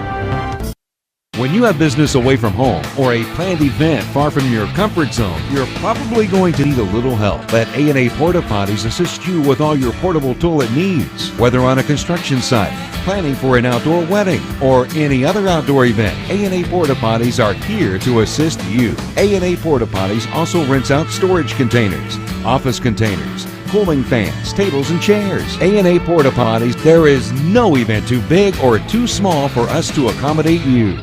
Kentucky Christian University is a private nonprofit university located in the beautiful foothills of eastern Kentucky. KCU offers both undergraduate and graduate programs, including the new Teacher Leader Master of Arts in Education degree. They also have an array of competitive sports. Kentucky Christian University is committed to focusing on Christ while helping students build character and prepare for their future careers. Visit kcu.edu to learn more or to schedule a visit on campus. Back in Grayson, Chauncey Griffith, Brent Terry, glad to have you along here from the campus of Kentucky Christian University, where the Knights are leading the Saints of Thomas More 28-10 here at halftime. Both teams back on their sidelines respectively, and it's going to be Thomas More football coach coming out here, and Paul Rodriguez, the first man on the field, the kicker for KCU, and here we go. While we got just a second, Coach, the Good Cheer program airs every Sunday morning, 8:30 a.m. on Cool Hits 105.7 FM in Ashland. It also airs Wednesday evenings. New episodes come out every Wednesday evening at 8 p.m. This week our guest is Mr. Jim Forrest, the station manager, general manager at Cool Hits 105.7. A good fella. So if you tune into that, we always try to just bring some good news, cool stories, and talk a little bit about Jesus in the process. So that's a Good Cheer program. You can find every episode at coolhits1057.com under podcast. And here we go, Coach. It's football time as Paul Rodriguez boots this one, and it's going to land right inside the 10-yard line on the KCU sideline. And the Thomas More defender there, that's Colton Reeves, gets it up right past the 20-yard line, almost to the 21, 22-yard line, and he's knocked out of bounds. Yeah, one of the starting safeties for the Saints back on kickoff return. His first return, too. Yeah, his first return, does a nice job getting it up there. So KCU going to start off here on defense. We talked about them doing a great job of controlling the passing game. I know that Thomas More is disappointed in their 39 yards passing in the first half, so we'll see how they're going to come out and attack this KCU defense. They took the first possession of the game right down the field and score. Can they do it with the first possession of the half? We're going to find out. Two receivers to the left, one to the right. Ball's on the right hash, and it is Espinosa who takes the snap. Looks downfield now, checks over to the right side, short side of the field. Malik Jarrett makes the grab there and picks up a couple yards here. Looks like he's going to pick up about 4 yards on first down. Nice job by Espinosa not forcing the ball. Nobody open down the field. Secondary doing a great job locking down those outside receivers, forcing the check down route. KCU rallies to the ball. And a good job by the offensive line there. He had plenty of time to make a decision. Yep, plenty of time, but the KCU defensive rush kept him in the pocket. Yes, sir. Didn't allow him to escape. Yes, sir. KCU showing a little pressure here on second down. Two receivers to the short side of the field. That's the right side. One wide out to the left. Espinosa takes a snap and throws it across straight ahead, really on a little drag route, and the ball's knocked away, incomplete. It's going to be 3rd down and 6. Yeah, Joe Jamison, 31, the nickel corner coming in, playing the slot receiver on the drag route, does a nice job getting in his hip and knocking the ball away. Espinosa delivered a pretty nice ball right there, but 31, Joe Jamison with just a better play. Absolutely. Coach, you said it, 3rd down and 6. Ball's on the 25-yard line of Thomas More, and 3rd and 6 here. They're looking to get something going offensively with a 2-by-2 set and a running back offset to the right of Espinosa. We've got jet motion, and Espinosa takes the snap, drops back and finds a receiver in the middle of the field right at midfield, and he's going to cross the 50-yard line and get brought down right around the KCU 48-yard line, so a gain of about 28 yards here on third down. C.J. Cutliff on the coverage just tried to undercut the 8 route there, the post route, just a little bit, and it got over top of his head. 2 stacked receivers on each side. The handoff up the middle, it goes to Jarrett, who's going to march it back across the line of scrimmage and pick up a yard on first down, 2nd and 9. Thomas Moore tried to get right back up on the ball and get a sneaky one there. They went really fast, but the KCU defense having none of it. Short gain. That's right. 2nd down, 9 yards to go. And we've got a change in personnel. Looks like we're going to have trips to the right this time. Ball's right in the middle of the field. 2nd down and 9 yards from the KCU 47-yard line for Thomas Moore. Trips to the right, as I said, 1 receiver to the left and a running back offset to the left. The quarterback, it's going to be a slant route. No, I guess that was more of a hitch route over to the right-hand side. The receiver there is going to be Antonio Davis, who catches it for a pretty decent gain here on 2nd down, but not enough for the first. Yeah, I think that's Dowdy there. They got 2 number 5s on the roster. That's you're Dowdy. Right, Coach. Yeah. Stack receivers both sides. A screen to the left. Hunter Offeld, sorry, with the catch on the screen there, and he's going to march ahead for the first down. Yep. So Thomas Moore getting in a little bit of rhythm. Personnel in and out of the game, getting the ball out. The previous play was a nice little flat curl combination for the catch. They come back with the wide receiver screen for the first down. Ball's on the left hash, 1st and 10 from the KCU 35-yard line for Thomas Moore. Espinosa takes a snap, gives to running back Gray Sissel, and he's going to march off tackle to the left side and pick up about 4 yards on first down. First carry for Dre today. One of the few times we've seen 11 personnel in the game. They stay with it. 1 running back, 1 tight end, 3 wide receivers. Nice surface to run the ball to the left, 3 receivers to the right. Penalty. And we've got a flag, Coach, pre-snap. It's going to be a false start against Thomas Moore, so that'll back them up 5 yards. Big Shaquille Brown, left guard, sophomore, 6'1", 285 pounds. Just gets leaning in his stance a little bit and costs Thomas Moore 5 yards. And that's not a good penalty to get on 2nd down, because that's going to make you're going from 2nd and mid-range to 2nd and long. Yeah. On the two previous 2nd downs, KCU decided to bring a little pressure. Yep. We'll see what we get here. Looks like we're going to have trips to the right-hand side of the field for Thomas Moore. Ball's on the left hash, so the trips are on the big side of the field, tied into the left. And KCU showing a little bit of pressure. Yep. Espinosa takes a snap. He is under pressure, and he tries to get away from it and does. Escapes the pocket to the left, but he's gobbled up in the backfield still for it's going to be 3rd down and even longer. Yeah, KCU brings 6 right there. They roll down the safety to take the place of the linebacker. They bring the linebacker, both linebackers, up the middle. They kind of collapse the pocket. Espinosa with nowhere to go. Secondary doing a nice job of not allowing him any quick throws and allows time for the pressure to get home. 3rd down and 12 now for Thomas Moore. Ball still on the left hash. We have 2 receivers to the right, 1 to the left, a tight end to the left as well. And that wideout's going to come in deep motion behind the quarterback, and he takes a snap. Espinosa does. He's immediately under pressure, Coach, and he's brought down in the backfield again. Yeah, the defensive line for KCU just kind of overwhelming the offensive line right there. Big number 91, Shamar Sparks, able to get the initial pressure, comes around the left edge right there, forcing Espinosa to scramble out to his left, but nowhere to go. They get him on the ground. They're going to force another punt. Yes, sir. 4th down and long. 4th down and 16 yards to be exact. And the ball's on the Thomas Moore 41-yard line. And we see the punter on the field back deep to return for Kentucky Christian University. That's Richmond Sims, a pretty decent returner in his own right. We haven't seen him much today, though. Yeah. Big series from the KCU defense right there. They give up the long pass play down the middle of the field, but even though the ball in positive territory, they're able to get a stop and force a punt. The punt is caught by Sims at about the 11-yard line, and he's gobbled up pretty much right after that. The Thomas Moore punt team doing a good job getting down the field. Yeah, nice coverage. They pin Thomas More does a nice job, nice high punt, and it allows the coverage team to get down the field, and they get them stopped inside the 15. So KCU backed up, middle of the field, first offensive possession of the half for them. It's going to be first down and 10 yards to go from their own 12-yard line here with 10:05 to go in the third quarter as Haas takes the snap and gives up the middle. The running back, Devonte Williams, marches ahead, picks up just a little bit, not even a yard on first down. It's going to be second and around 9.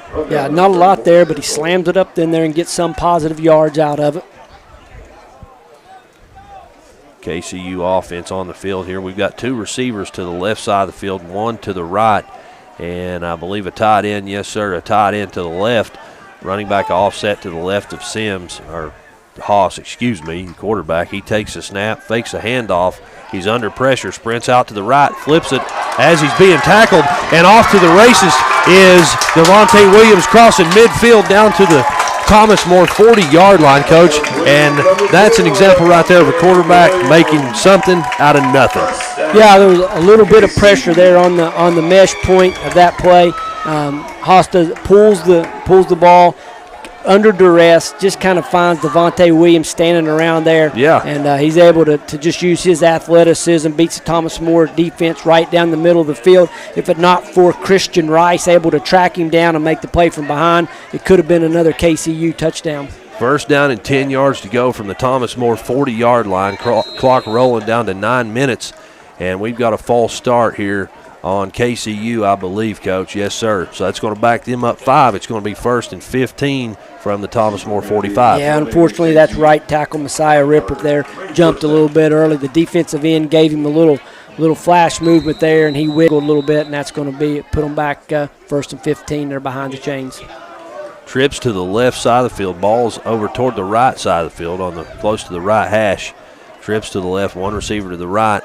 Haas takes the snap. He's under pressure again. He's just going to tuck it and run. He gets past the original first down yard marker there, and he's brought down. But I do see some flags behind the play, Coach. Yeah, really quick pressure there from Seth Noel, able to beat the defense, beat the offensive tackle there from KCU, forcing the scramble out to the right. And it's going to be a holding penalty against Kentucky Christian University, so that's going to back them up some more. Yeah, I'm not sure who they caught there. No microphone on the official here right at KCU, so we're not getting a number on who they got. But one of the offensive linemen there from KCU obviously reached out probably and got somebody held just a little bit. So that'll back them up even further, but they get the down over. They're back on the other side of the 50-yard line now, so it's going to be first down and 25 yards to go from the KCU 45-yard line. Haas takes the snap, hands off up the middle to Gerald Daniels, and then he marches off tackle right side and gains about 4 yards. Yeah, Thomas More kind of laying back. They're staying with their 4-3 structure, playing a lot of 2 high. They're going to allow them to run the ball for a few yards right here. They didn't want to give up the big chunk play and put KCU in a position where they might be able to go for it on 4th down. They're just going to try to play conservative here on defense, I believe. Second down and 21 yards to go. Clock rolling under 8 minutes here in the third quarter. And we've got Kentucky Christian University with a 2x2 set. Haas takes the ball, throws it, interception. And off to the races is Braden Simones, and he's knocked out of bounds, Coach, at about the 14-yard line. A big interception there for the Thomas More Saints. Yeah, so just what I talked about. Thomas More laying back. They were not bringing any pressure right there. They're playing pure coverage, playing zone coverage, eyes on the quarterback. A nice break on the ball right there by Simone. Haas a little bit late to the flat. Allowed Simone to kind of jump that ball, undercut the receiver. That's right. Takes it down the boundary. If not for the effort from Haas right there to get him out of bounds just inside the 20 there, that could have been a pick 6. So credit Haas for having enough fortitude there to go over and make the play. And a great play on that ball. And on first down, KCU shows pressure, and it's an incomplete pass here. So that'll make it 2nd and 10 from the 18-yard line. Yeah, pressure there forces the quick read from Espinoza. Just kind of has to dump it, throw the ball away right there to avoid the sack. Yes, sir. Espinoza, the quarterback. Running back is Malik Jarrett. And three receivers to the right of Espinoza. Jarrett offset as a running back to the left of the quarterback. And then we've got one wide receiver out to the left as well. Espinoza finds a receiver, and a great move there by him. That's Rock Dowdy. Makes a move, and that's a touchdown, Thomas More, Coach. Yeah, we talked about Dowdy not being very effective in the first half, but he shows up here with a nice, they run a little flat curl combination over here in the right. Espinoza delivers the ball on time. Dowdy breaks it back to the sideline, and then able to outrun the KCU defense to the corner. And so the couple of big pass plays on that drive, and just like we talked about at halftime, no quit in the Thomas More team. No. If they could come out and get a touchdown, make this a 17-28 game. We got lots of time, still 7 minutes to go in the third quarter. KCU going to have to kind of regain some of that momentum. They still got the lead. All right, everything's okay. I'm sure that's what Coach Russell's telling his guys right now. Everybody just calm down. Let's go out and try to flip the field here, have a nice offensive possession. So Thomas More on the board first in the first half. Thomas More on the board first in the second half, and your score now, KCU 28 and Thomas More 17. That's with 7 minutes and 30 seconds to go here in quarter number 3. And, Coach, atmosphere's still okay down on the sideline as far as the players go. And if you're Coach Russell here, what are you telling your players? Yeah, no reason to panic, no reason to get everybody get too excited right there. Everybody just calm down. The defense will get it straightened out. They did a really good job in the first half. It's college football. Guys are going to make some plays. Right. That was a really nice route, really nice catch there by Dowdy. You're not going to hold him down the whole game. Espinoza delivers the ball on time. They get it in the end zone. All right, that's going to happen. Right? Now the key is here to get a nice offensive possession here from KCU. And here we go. Back deep to receive for KCU is Williams, and he's going to be the man taking the ball right about the 18-yard line. And he does so and brings it up across the 30-yard line to about the 31. That's where KCU is going to take over. So Thomas More feeling it a little bit here. They get the nice drive. They get it in. The defense is excited. They've played well in their first possession of the half. So they're going to come out. Again, they have not pressured much. They have not shown much blitz. They've stayed in that too high shell most of the game. Yep. Trying to play the run with their front four. And we'll see how KCU answers. That's right, Hoss. Quarterback for KCU. He's got 2 receivers to his left, 1 to his right, and he's going to hand the ball off on first down to Gerald Daniels, who tries to get off tackled, but he's brought down about 1 yard behind the line of scrimmage, Coach. He tried to stretch it out there, but good pursuit from the Thomas More defense. Yeah, 79 right there, the defensive end, able to make a pretty nice play. And it's going to be second down and about 11 yards to go here as the clock rolls under 7 minutes in the third. And we've got an empty backfield here for KCU on second and long. 3 receivers to the big side of the field. That's the right.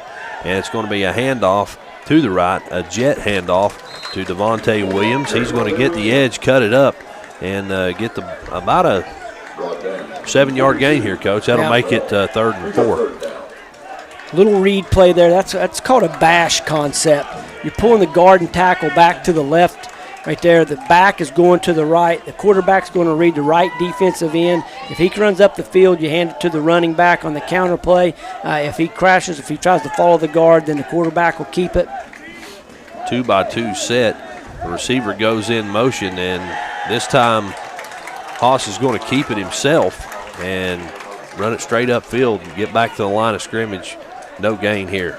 Yeah, Thomas More defense rises up right there. They do not allow a first down.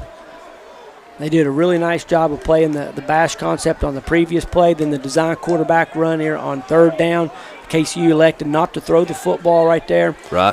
And so clock continuing to wind, but another possession without a first down for KCU. Yes, sir. 4th down and 4. The KCU punt team on the field. Connor Ignacio, the punter, kicks a good punt there high in the air. It's going to cross the 30-yard line, and the fair catch is made at the Thomas More 27-yard line. That's where Thomas More will set up shop. Yeah, best punt of the day forces the fair catch from Freddie Johnson right there. Didn't have much choice but to fair catch that. Nice high punt. Coverage was all over it. But the Thomas More offense, a little bit hot right now. Yep. Able to put it in the end zone on their last possession. Espinosa looks like he's going to be quarterback on this series as well. Had some success last series. And Thomas More shows an empty backfield here. Yeah. Ball's on the left hash. 3 receivers right, 2 left. Empty backfield, but they leave Malik Jarrett, the running back, in the game in the slot. They try to throw the quick wide receiver screen out to the far receiver, but KCU able to get a hand on it and break it up. Yeah, great pass coverage, great anticipation there on the screen. Makes it 2nd down and 10 yards to go. Yep. Almost picked off there. Yeah, that looked like Shedrick Smith Yep. Able to get a finger on that. He kind of jumped that quick screen route right there and got a nice pass break up. Running back offset to the left this time, trips to the right. Espinosa dumps it over to the running back on a wheel route. That's Jarrett. He gets over to the sideline, picks up about 5 yards, and it's going to make it 3rd down and 5 yards here for the Saints. Yeah, again, not much going on down the field right there. Espinosa would like to push the ball down the field a little bit, but nobody open. Finds his outlet right there and able to get Jarrett a little bit of room for him and creates a 3rd and 5 situation. Trips to the right this time. Ball still on the left hash. We've got jet motion from Freddie Johnson, the number 3 receiver on the right. He goes from right to left. Espinosa takes the snap, throws the slant route, and great pass coverage there. The ball was almost caught by Rock Dowdy, but great coverage there. The ball flies up in the air, and it was almost picked off after that. Yeah, Joe Jamison, right, that run the double slant concept on that. They try to throw it to the inside slant route. Joe Jamison right in his hip pocket. Dowdy reaches up to make the play, and he's able to take his left arm and kind of break that arm down and pull it away, causes the incomplete pass. Without that technique right there, that would have been a complete for a 1st down. Give Joe Jamison a lot of credit. 4th down, 5 yards to go here from the 37-yard line. We've got a fake punt, Coach. It's a direct snap to Freddie Johnson, Coach, and he gets more than enough down the Thomas More sideline for a 1st down. Yeah, they do a nice job there snapping it to the up back, kind of catch the KCU special teams napping there just a little bit. We're seeing a little bit of change in atmosphere on these 2 sidelines, Coach. Yeah, I mean, don't forget, though, that KCU's defense just got a stop, basically. You hate to see them convert on the fake punt, but they did just get a stop. But a new set of downs puts them out around the 45-yard line. I'm just seeing a little more pep in the step over on that other sideline. There's no doubt. They're feeling it a little bit. They're no doubt Thomas Moore's feeling it a little bit. They do have a little momentum. We've got a tight end and a wing back on the left side, 2 receivers to the right. Espinosa takes the snap. He's under pressure, tries to scramble, gets out of the pocket, but he's brought down behind the line of scrimmage there by a few different KCU defenders. Yeah, Cameron Arthur coming out of coverage as Espinosa scrambled and really got a good shot on him right there. Espinosa kind of turned his back as he went down, and Cameron Arthur with a really hard shoulder tackle right into the back of Espinosa. It's going to be 2nd down and about 13 yards to go, 12 or 13 yards to go for Thomas More here. They've got 3 receivers way out wide to the right.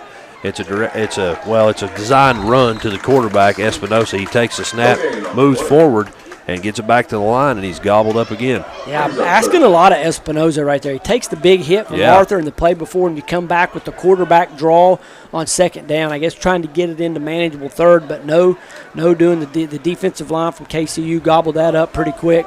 And so, again, 3rd and long situation now, and going to put a lot on Espinosa to convert here. 3rd down and 12 yards to go. 3 receivers to the big side of the field. That's the right. 1 receiver to the left. Espinosa takes the snap, drops back, looks down the middle of the field, and it's off the hands of the receiver, and it might just be intercepted, Coach. We're going to wait and see the call. It is interception, Coach. Who made that catch there? Well, it went right through the hands of number 88, Evan Mulberry. The ball was delivered on time, a nice little stop route right in the middle of the field, went right through his hands, and I didn't see who came up with it for KCU. Number 20, according to MJ McKay, and that is J.R. Smith. What a play by that guy. Yeah, the tip ball, and he kind of stays with it and makes a play there. I didn't quite see him finish the play there. I'll be honest, I thought the ball hit the ground and rolled into his hands, but no, it was an interception for sure. 1st down and 10, KCU. Fake handoff from Haas, and he's under pressure, and he's brought down deep in the backfield on 1st down. Both defenses trying to rise up here. That's right. Jared Bullock, big defensive tackle with the pressure on Tyler Haas right there, able to get him down. And so KCU, once again, I know I've said this a dozen times today, but KCU quickly behind the chains. Yep, 2nd down and 16 yards to go here for the Knights, and a change in personnel for KCU offensively. Looks like we're going to have trips to the right side. Ball's in the middle of the field, so 3 receivers to the right, 1 to the left. Running back offset to the right, and an RPO there, Coach, but ended up in the hands of Haas. He was trying to get what he could there. Was that a blown play? Well, I think they're just running the quarterback read. They're running the counter play, the GT counter back to the left and trying to read that defensive end. That defensive end is giving him a pull read, but then they are what we call gap exchange, and they're taking the outside linebacker and rolling him outside of that to handle the quarterback run. 2 wide receivers to the right, 2 to the left, and running back Williams offset to the right of the quarterback. Haas takes the snap, finds a receiver right about the 1st down yard marker. A big throw there, and the catch is made and immediately brought down there is... They're going to come up just a little bit short. Yeah, Gideon come up a little short. Them quickly on the ball. They decide to go for it on 4th down. I don't think. Flag on the snap, I'm not Coach. sure that the KCU was set. They tried to get up there and quick snap it after the long completion, put them in a 4th and 1. But the plays, they go quarterback sneak. They get under center and try to get the quick quarterback sneak. But I don't think that everyone was set.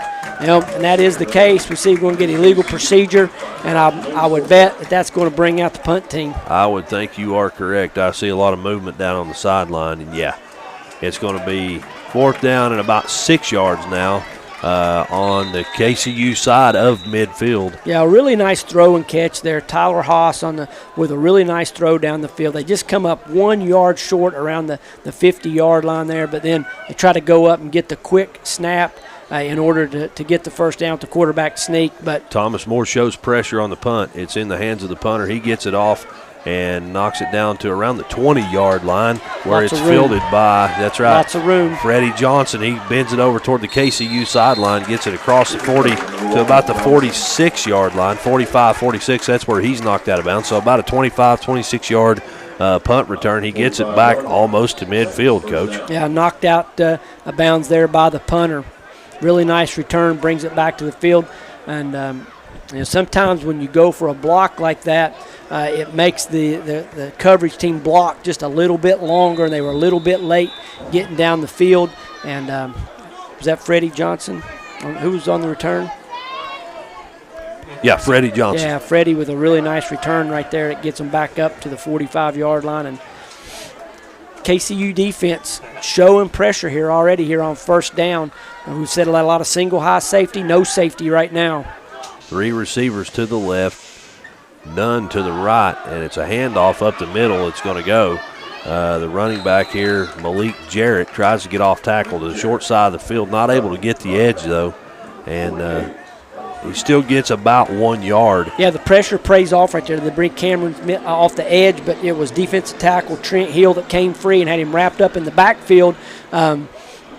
Just able to kind of slip out of that tackle was Malik Jarrett, get back to the line of scrimmage. But the pressure pays off. Second down and 9 yards to go. Clock rolling down under 10. Now 7 seconds on the clock here, and the snap is made as Espinosa, under some pressure, steps up. Ball knocked away, almost picked off there. He was trying to hit a receiver there. That is Hunter Field, and great pass coverage from KCU, Coach. Yeah, we've called this name a couple times today, Joe Jamison. Joe Jamison. That's right. He's had a couple pass breakups today. That's his second or third one. Really nice job of clubbing across the receiver's arms there as the ball was just hit the fingertips of the receiver. So nice job, nice technique there by Jamison. KCU has got Thomas Moore here kind of in a bind here with 3rd and long as we end the quarter. Yes, sir. That was the last play of the 3rd quarter. So going into the 4th quarter, your score, Kentucky Christian University 28, Thomas More 17. Back after this for quarter number 4 on the Cool Hits Sports Network.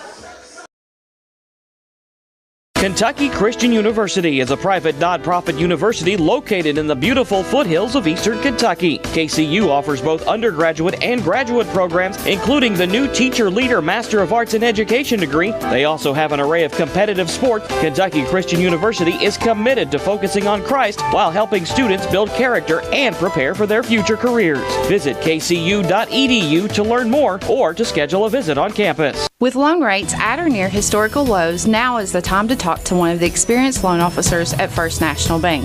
We can help you with that new car or home you've been wanting. Let us work with you to reach the payment level you're comfortable with.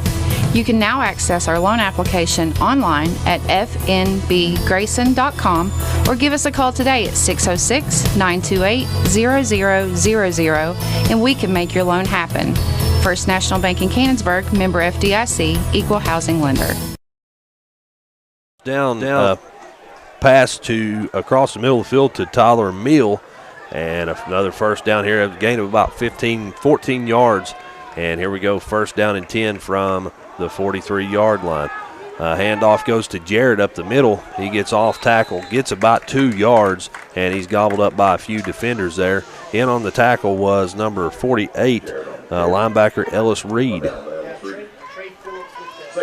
Trey Phillips with a low snap from center there, and Malik Jarrett able to kind of pick the ball up and make something happen out of it. That could have been a disaster for Thomas Moore right there. Quick thinking by Jarrett to scoop that one up. Okay, I thought it was a handoff there. Okay. Yep.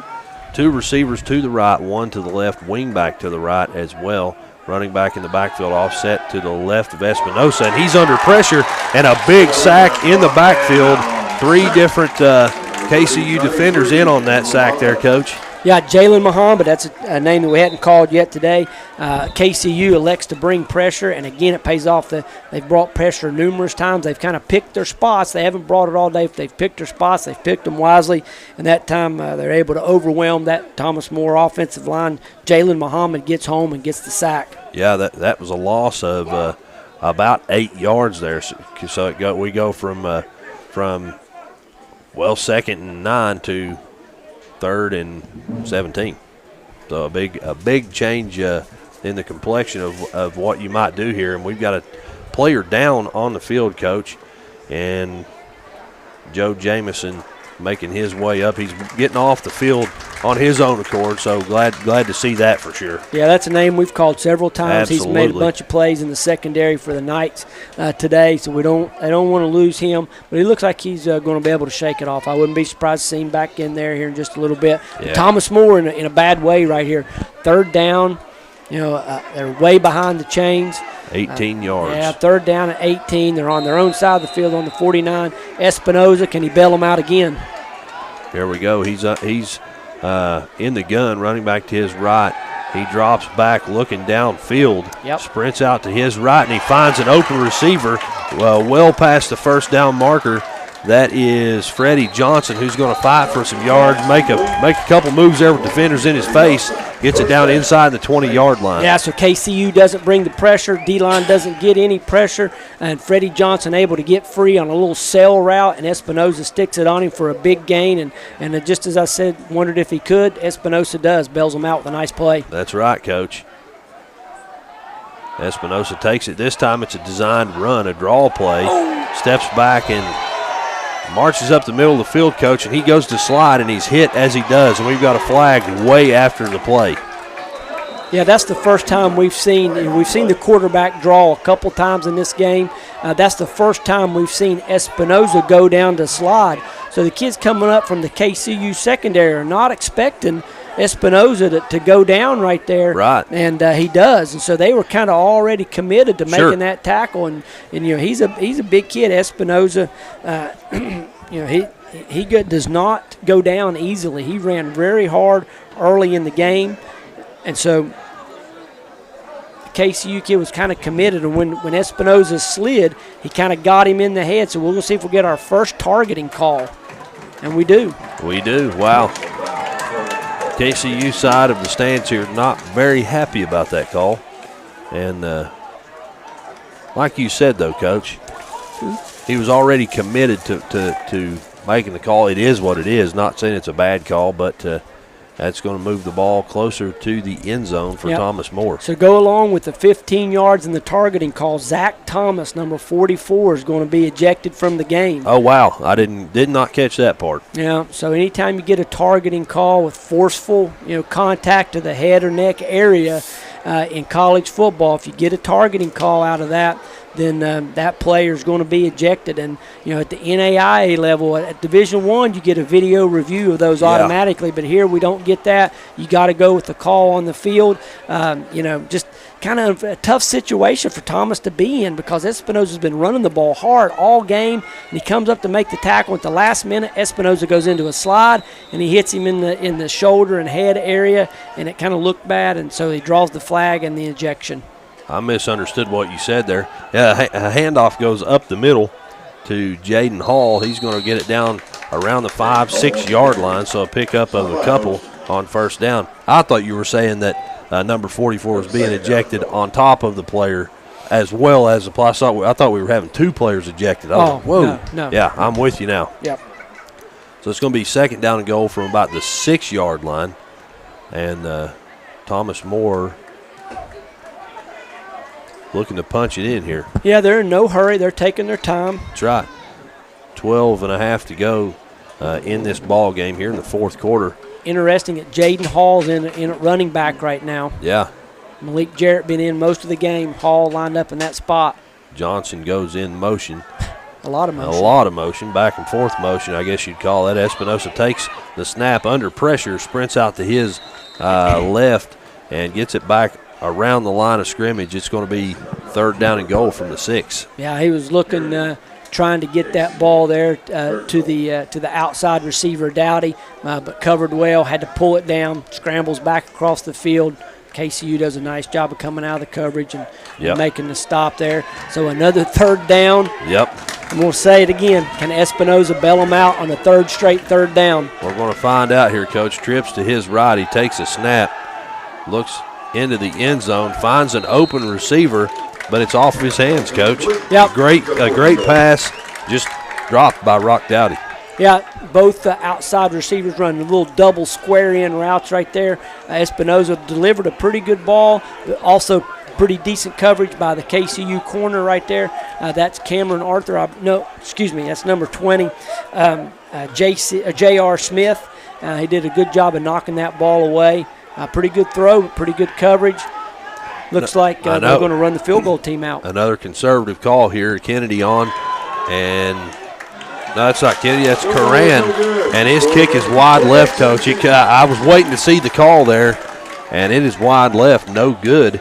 So no points to show for that drive from Thomas Moore. Yeah, so that they get the ball inside the 10-yard line, but they're not able to convert for the first time today. Right. KCU's had two big goal line stands, one where they held them to a field goal, and then this time Thomas Moore misses the field goal, and so that's going to give KCU back the ball. They'll bring this ball back out to the 20. In college and high school football, if you kick that ball through the end zone right there, it goes past the goal line, then it becomes a dead ball, and you bring it out to the 20 like a touchback. Yes, sir. First down and 10 yards to go here from the 20-yard line. KCU coming out. The snap is taken by Haas, and he tried to hit the running back on a little bubble route there, but just underthrows the guy. Yeah, I gave him a lot of credit earlier for hitting Devonte Allen in stride on those kind of little bubble throws, perimeter throws right there, but that one was at his feet and really had no chance to catch that. Fortunate that was not a lateral. Really, really close. Yeah. Some of the Thomas More sideline thought that might have been a live ball, but second down and 10. Absolutely. Trips to the left this time. Ball's on the right hash as Haas takes the snap, drops back, looks to his left, throws it to the number 3 receiver on that side. That's Karan Taylor, who marches ahead for a gain of about 5 yards here on second down. That's going to make it actually a gain of 6. That's going to make it third down at about 4. Yeah, nice job, Thomas More there, outside linebacker corner, kind of vicing the ball right there, keeping it after the incomplete pass, keeping it to about a 6 or 7 yard gain. Yeah. Put KCU in another third down. They're in a position here where they could run or throw for this. Much more manageable. Thomas More showing that pressure for one of the few times today. Handoff goes to the left, and it's gobbled up. As soon as he started to move forward, tried to get off tackle there, that's Gerald Daniels, and several defenders there to meet him. Yeah. In the backfield. Absolutely. Double edge pressure right there pays off for Thomas More. They bring both outside linebackers off the edge. They force KCU into a 3 and out. So 10:35 on a rolling clock. Thomas More going to get the ball back. They've had a couple of what we would think would be successful offensive possessions. They've gotten the ball down into the red zone, but not able to convert it into touchdowns. Right. Connor Ignacio on, the punter for Kentucky Christian University. So after a 28-point second quarter from KCU, nothing so far, but this kick is boomed. Wow, it's all the way. It's caught right about the 21-yard line by Freddie Johnson. That's right, and he's going to try to cut it up midfield, then bend it back outside toward the Thomas More sideline, and he's hit hard on the tackle. We've got helmets flying over there and flags flying as well, Coach. Yeah, a couple of guys mixing it up after the play over there. It looked like number 4 from Thomas More, Brandon Simone's there. Mm-hmm. Not sure. He kind of got his helmet taken off. A couple of flags come in. We'll see whether we get offsetting penalties or whether they're going to get KCU as it clouds back up here in Grayson, and you see a few umbrellas popping out. I had to be that guy and mention the nice weather, and now here comes the rain. Personal foul. Personal foul against KCU, and that's the only one. That's the only one. So that's going to help Thomas More out on field position. Will start first down. Be first down and 10 yards to go for Thomas More from their own 47-yard line. So they get a little bit of bump there. The 15-yard penalty moves them out near field. 10 personnel, 4 wide receivers on the field for Thomas More as they start this possession. Espinosa takes the snap, now looks downfield, finds receiver Rock Dowdy on the right hash. Right about the 41-yard line of KCU, so more than enough for first down, and we're going to go hurry up offense. The snap goes to Espinosa. He looks to his right and almost picked off. A great move there from the KCU defender, knocking that ball down to the ground. Yeah, really nice job of getting in the throwing lane. That looked like number 23. Cameron Arthur, again, has made several plays. They've used him in a lot of different ways. They've blitzed him off the edge some, but he did a really nice job from his outside backer there position of getting his hand up and getting a pass break up. So I think that Thomas More is going to probably throw the ball a ton here. We'll just see a few runs mixed in, but they're going to put this thing on Espinosa's shoulders to see if he can lead them back. Running back to his left, 3 receivers to his left as well. Takes the snap. And was that, Coach, that was a design run, am I right? Yeah, absolutely. It looked like another quarterback draw. Big Trez Hopkins, having none of it. Played that very well. That whole right side, really, of the KCU defense ready for that. Yep. And so another third down situation for Thomas More. They've been able to convert 3 or 4 of the last third downs that they've had. We'll see if they can do it again. Here's the clock approaches 9 minutes. That was a tackle for a loss. It's third down, 13 yards to go. We've got a 2-by-2 set. Ball's on the right hash. Then we have motion coming across the field, jet motion. And Espinosa takes the snap, throws it way downfield. He's got a receiver open, and the pass, coach, is dropped. A great ball, and threw it to the right guy, and it was a touchdown, but the pass is dropped by Rock Dowdy in the end zone. Yeah, really nice throw from Espinosa. He stood in the pocket well, let that route develop, and he had Dowdy in the end zone for a touchdown. However, it would not have counted even if Dowdy had been able to come down with that catch, because there was holding. The right defensive tackle, the right offensive tackle from Thomas More. That's Chase Stanfield is just wrapped up one of the defensive linemen from KCU as he came free and drug him down. So that play would not have counted anyway. So KCU able to get the stop as the rain picks up a little bit, forces Thomas More into punting situation.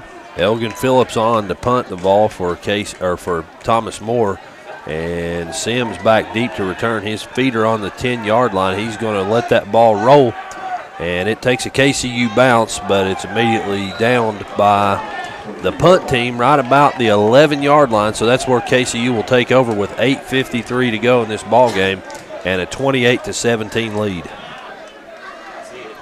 Yeah, really nice punt there to pin them deep. That ball had a lot of spin on it. That looked like a Dane Dameron sandwich right there. And he stuck that thing in there, and they were able to cover it and pin the Knights deep. Now the Knights with basically 9 minutes to go in this game, 8:53. If they can just possess the ball some here, they can really make it tough on Thomas More. A couple of first downs will go a long way to putting this game away. That's a KCU reference right there, a Dane Dameron sandwich. I like it. I'm not mistaken, the first head coach in KCU history. Yeah, he started this program. Yep. Now at University of Virginia at Wise. Yep.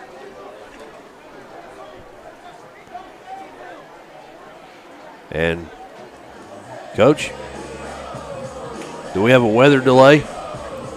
I believe so. Somebody saw lightning somewhere, Coach. So with 8:53 on the clock here, a lot of thunder. We've got a storm here brewing in Grayson. So with 8:53 to go in this ball game, we're on a delay.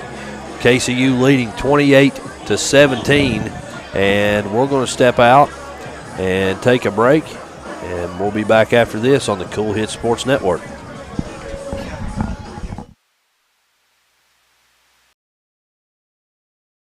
Need some extra money for home improvements or other purchases? How about a home equity line of credit with absolutely no closing costs? We have some exciting news from our loan department at First National Bank. Right now, open a home equity line of credit at First National and we will pay all the fees at closing. Hurry into one of our 8 locations to take advantage of this great offer. First National Bank, Equal Housing Lender, member FDIC.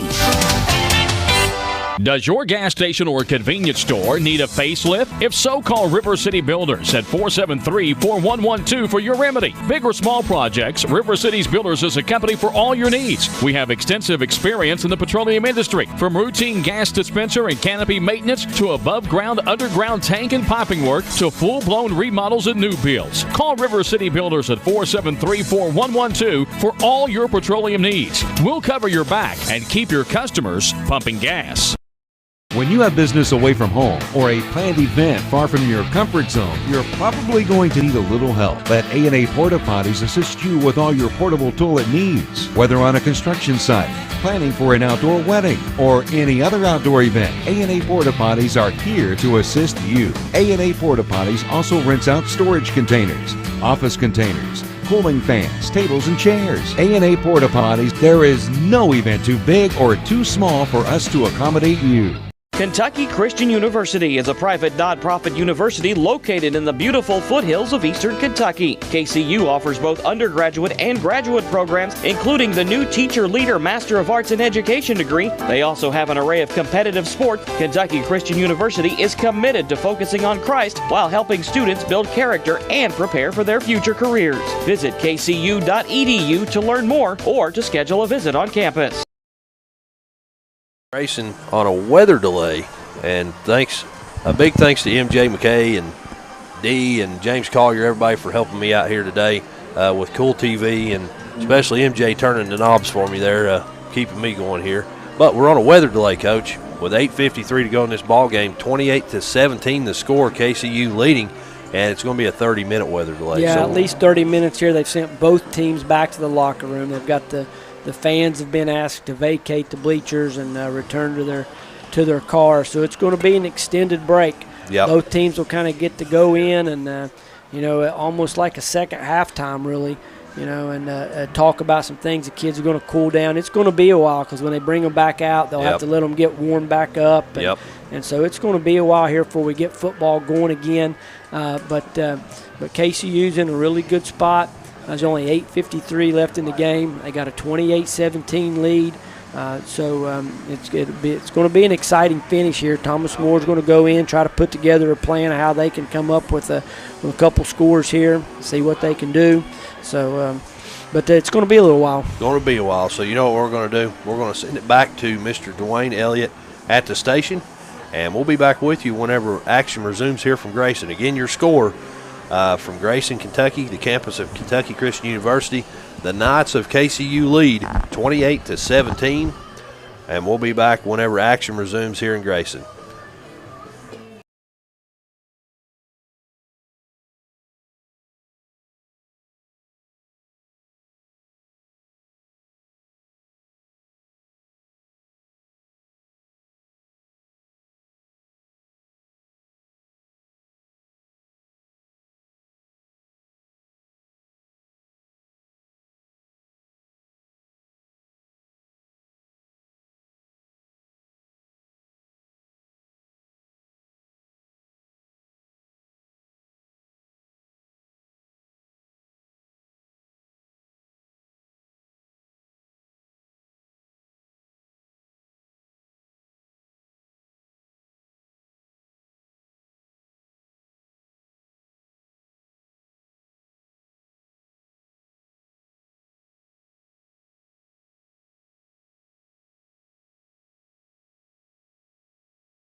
Ready?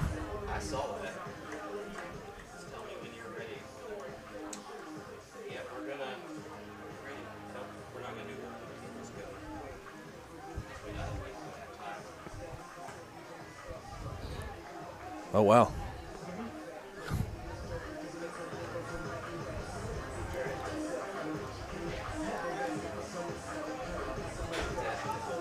Hey, MJ, we'll probably just skip the open.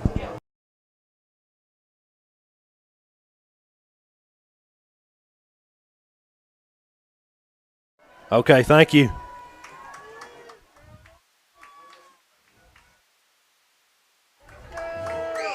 And we're back here in Grayson, Coach. Football ready to resume after the weather delay. Kentucky Christian University going to take back over here offensively, coming out 1st and 10 from the 12-yard line. Yeah, both teams have kind of had a little time to get warmed back up. Fairly long weather delay. The field's a little wet, but no rain right now, no lightning in sight. We picked the game back up with 28-17 lead for Kentucky Christian. They've got the ball on their own 12-yard line. 1st and 10 is where we left off. The officials still kind of talking here a little bit. Just a little bit of delay here before we get going. Both teams out there, though, Coach, and you got to wonder, with this long of a delay, it was about 1 hour the delay was. We thought it was going to be 30 minutes, and then lightning and thunder. We're back on the field. You got to wonder, though, what kind of effects that's going to have. Yeah, it's just hard to tell. That's something that you don't really plan for. You don't really ever practice a situation like that. You don't quit practice and go in and wait for an hour and come back out. It's just really not a plan, something that you have a contingency plan for. Sure. So that both coaches just making the most of their time, letting their kids relax, getting their pads off, and then trying to get them warmed back up, trying to get the emotions back up so they can finish this game. That's right, and we're ready to rock and roll. Referee getting ready to blow this one in. And the whistle you hear means we're ready to resume action here. Kentucky Christian University, snap goes to Haas, fakes the handoff. He looks downfield and almost throws an interception there, Coach. He tried to get it across the field there to Rucker Daly, but threw it into some coverage. Yeah, nice play there by the Thomas More secondary. Obviously a play maybe they looked at halftime to come out and try to surprise Thomas More a little bit, but the Thomas More defense having none of it. So we had 8:53 on the clock for about an hour, and we burnt 6 seconds off here. 2nd down and 10. Haas takes the snap, and another shovel pass in the middle. It's going to go to Devonte Williams, a middle screen there to him, and he fights forward for a gain of about 8 yards on 2nd down. Yeah, second time we've seen that play tonight or today. Devonte Williams takes a shovel pass. The KCU offensive line does a good job inviting that D-line up the field, shovel underneath. That was basically a version of a draw play. Trips to the right, one receiver to the left, ball's on the left hash. Haas goes through his cadence. KCU, you could tell there the way he was going through his cadence, kind of jerking, trying to draw him off sides. Nothing there, and no movement at all, actually. Yeah, and, Thomas More showing some pressure here, though. Were they audible out of it themselves? KCU saw that. We'll see what they do. Haas going through his cadence again, takes the snap, drops back, looks in the middle of the field there on a slant route. He finds his receiver, Corey Garcia, and that's a 1st down KCU. Yeah, Thomas More does bring the pressure. Dale Thomas comes free, bearing down on Tyler Haas right there, but he steps right up in the face of that pressure and delivers a slant route, and they move the chains. Really nice job of staying in there and taking the hit. That was well played. Yes, sir. I tell you, Haas has come on this week and done a great job. Yeah, he really has. He's made several nice throws. He stayed in the pocket, delivered the ball on time. That wasn't easy right there. Dale Thomas, 6 foot, 230-pound backer, was bearing down on him. And here goes Haas on 1st down, designed run play, and he marches ahead off tackle to the left side for a gain of 8 or 9 yards, close to a 1st down. It might be closer than I thought when we see the spot here. But, Coach, they had the jet motion going right, and then Haas took the ball, went left, kind of a quarterback counter play, would you call that? All eyes on Devonte Williams right there. Yeah. Basically, he's been the main running back for them in the Thomas More defense. All eyes on Devonte. Haas keeps it over the left side. 2-by-2 set. Haas drops back. He's under heavy pressure, and he's going to be sacked for a loss on 2nd down. He's going to lose about 5-6 yards, so it's going to be 3rd down and 2 yards, and that play was kind of doomed from the start. 44, Tanner Lawrence comes free right there. Thomas Moore being more aggressive on defense. 2 out of the last 3 plays there. They brought some pressure. They're kind of feeling the heat to get the ball back with only 6 minutes to play.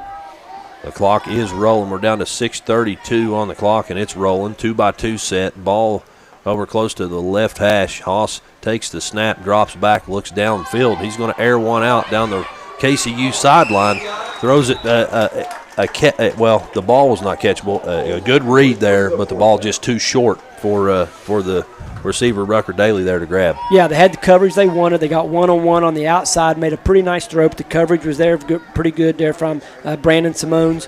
He did running right with step for step with the wide receiver, not able to connect. So Thomas Moore going to get it back. 6:21 to play. Yep. KCU able to get 1 first down on that drive, but they're going to be forced to punt. They've had a little pressure. See if they can protect this punt. Can't give up a blocked punt here. And it's in the air. A high punt. It's going to land right around midfield. It's going to land about the 46-yard line and then bounce back the other way. And it's finally down. Kind of confusion there. It looked like some of the punt team tried to stay away from the football there. Yeah. After it was bouncing the wrong way. Yeah. Coaches in the box next to us getting a little excited. Yeah. Trying to get KCU to get on that thing. Unfortunately, that ball kind of spins back toward the KCU side of the field, and so not a very long punt there. And Thomas Moore going to take over in positive territory. Good field position for Thomas Moore, too, all things considered. Ball's going to be on the left hash, and they've got trips on the short side of the field. One receiver way out wide on the numbers to the right. And here we go. Heavy pressure. The quarterback just going to take it. Espinosa takes it off tackle and gets what he can, and not a bad gain on first down, about 6 yards. Yeah, we've seen several quarterback runs out of Espinosa. They stay with it, even though the clock is ticking. I think they're going to be forced to put the ball in the air more and more as they try to get the necessary scores here. On 2nd down and 4 yards from 4 yards to go from the KCU 42-yard line. Thomas Moore with 2 receivers to the left, 1 to the right, a wing back to the right as well. And out of the shotgun, we have jet motion from left to right from Freddie Johnson. It's going to be jet to him, and great job here in pursuit by the KCU defense. And I see about 8 red jerseys surrounding the football. Yeah, they were all over there making a play. There are a lot of guys, a lot of black hats to the football right there to surround Freddie. So that'll go down as a loss of about 3 yards, 3rd down and 7 yards for Thomas Moore. The ball is on the KCU 45-yard line. And that KCU defense coming up big on that last play. Yeah, Thomas Moore not in any hurry necessarily. No, running the play clock down under 10 before they snap the ball. 4:52, and the clock's rolling here. And Thomas Moore, Espinosa takes the snap. He's going to throw it out of the backfield over to Jarrett, who's going to march ahead down the sideline for a first down. He's going to go out of bounds about 2 yards past that first down marker. Yeah, Malik Jarrett takes the pass there in the right flat, catches it short of the yards to gain, but turns his shoulders, gets up the field, breaks a tackle, and moves the chains for Thomas Moore. So they're showing a little more urgency here back on the ball as the chains are being set. And the snap goes to Espinosa. He looks left now. Another wide receiver screen goes to Freddie Johnson, who turns it upfield and gets several yards. He got about 9 yards there on the catch, and the entire KCU defense on the tackle. Yeah, that left side of the KCU, or excuse me, Thomas Moore offensive line getting out in front of that wide receiver screen and giving Freddie Johnson some opportunity to work. And the Thomas Moore offense back on the ball there. Everybody ready to roll, and the whistle blew. The ball was not spotted in the correct place, so they moved it up a little bit, and here we go. 2 stacked receivers on both sides. Espinosa takes the ball, takes a snap, trying to find an open receiver. He's got to sprint out to his left. Finds a receiver over on the KCU sideline. That's Preston Agee, but off his hands. The ball thrown a little high, but off his hands nonetheless. Yeah, tough throw forced out of the pocket to his left. Makes a high throw to Agee. Takes a hit from one of the KCU defenders there just as he let it go. But that gets the clock stopped, lets them reset here for a little bit. They don't have to be quite as in a hurry now. 3:53 on the clock here. And that's in the fourth quarter.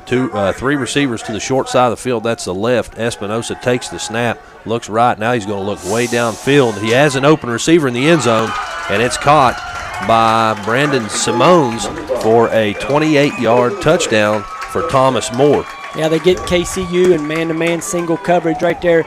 The running back did a nice job picking up an extra defender on the pass rush, gave Espinosa a little bit more time in the pocket, and he delivered a really nice ball down the field.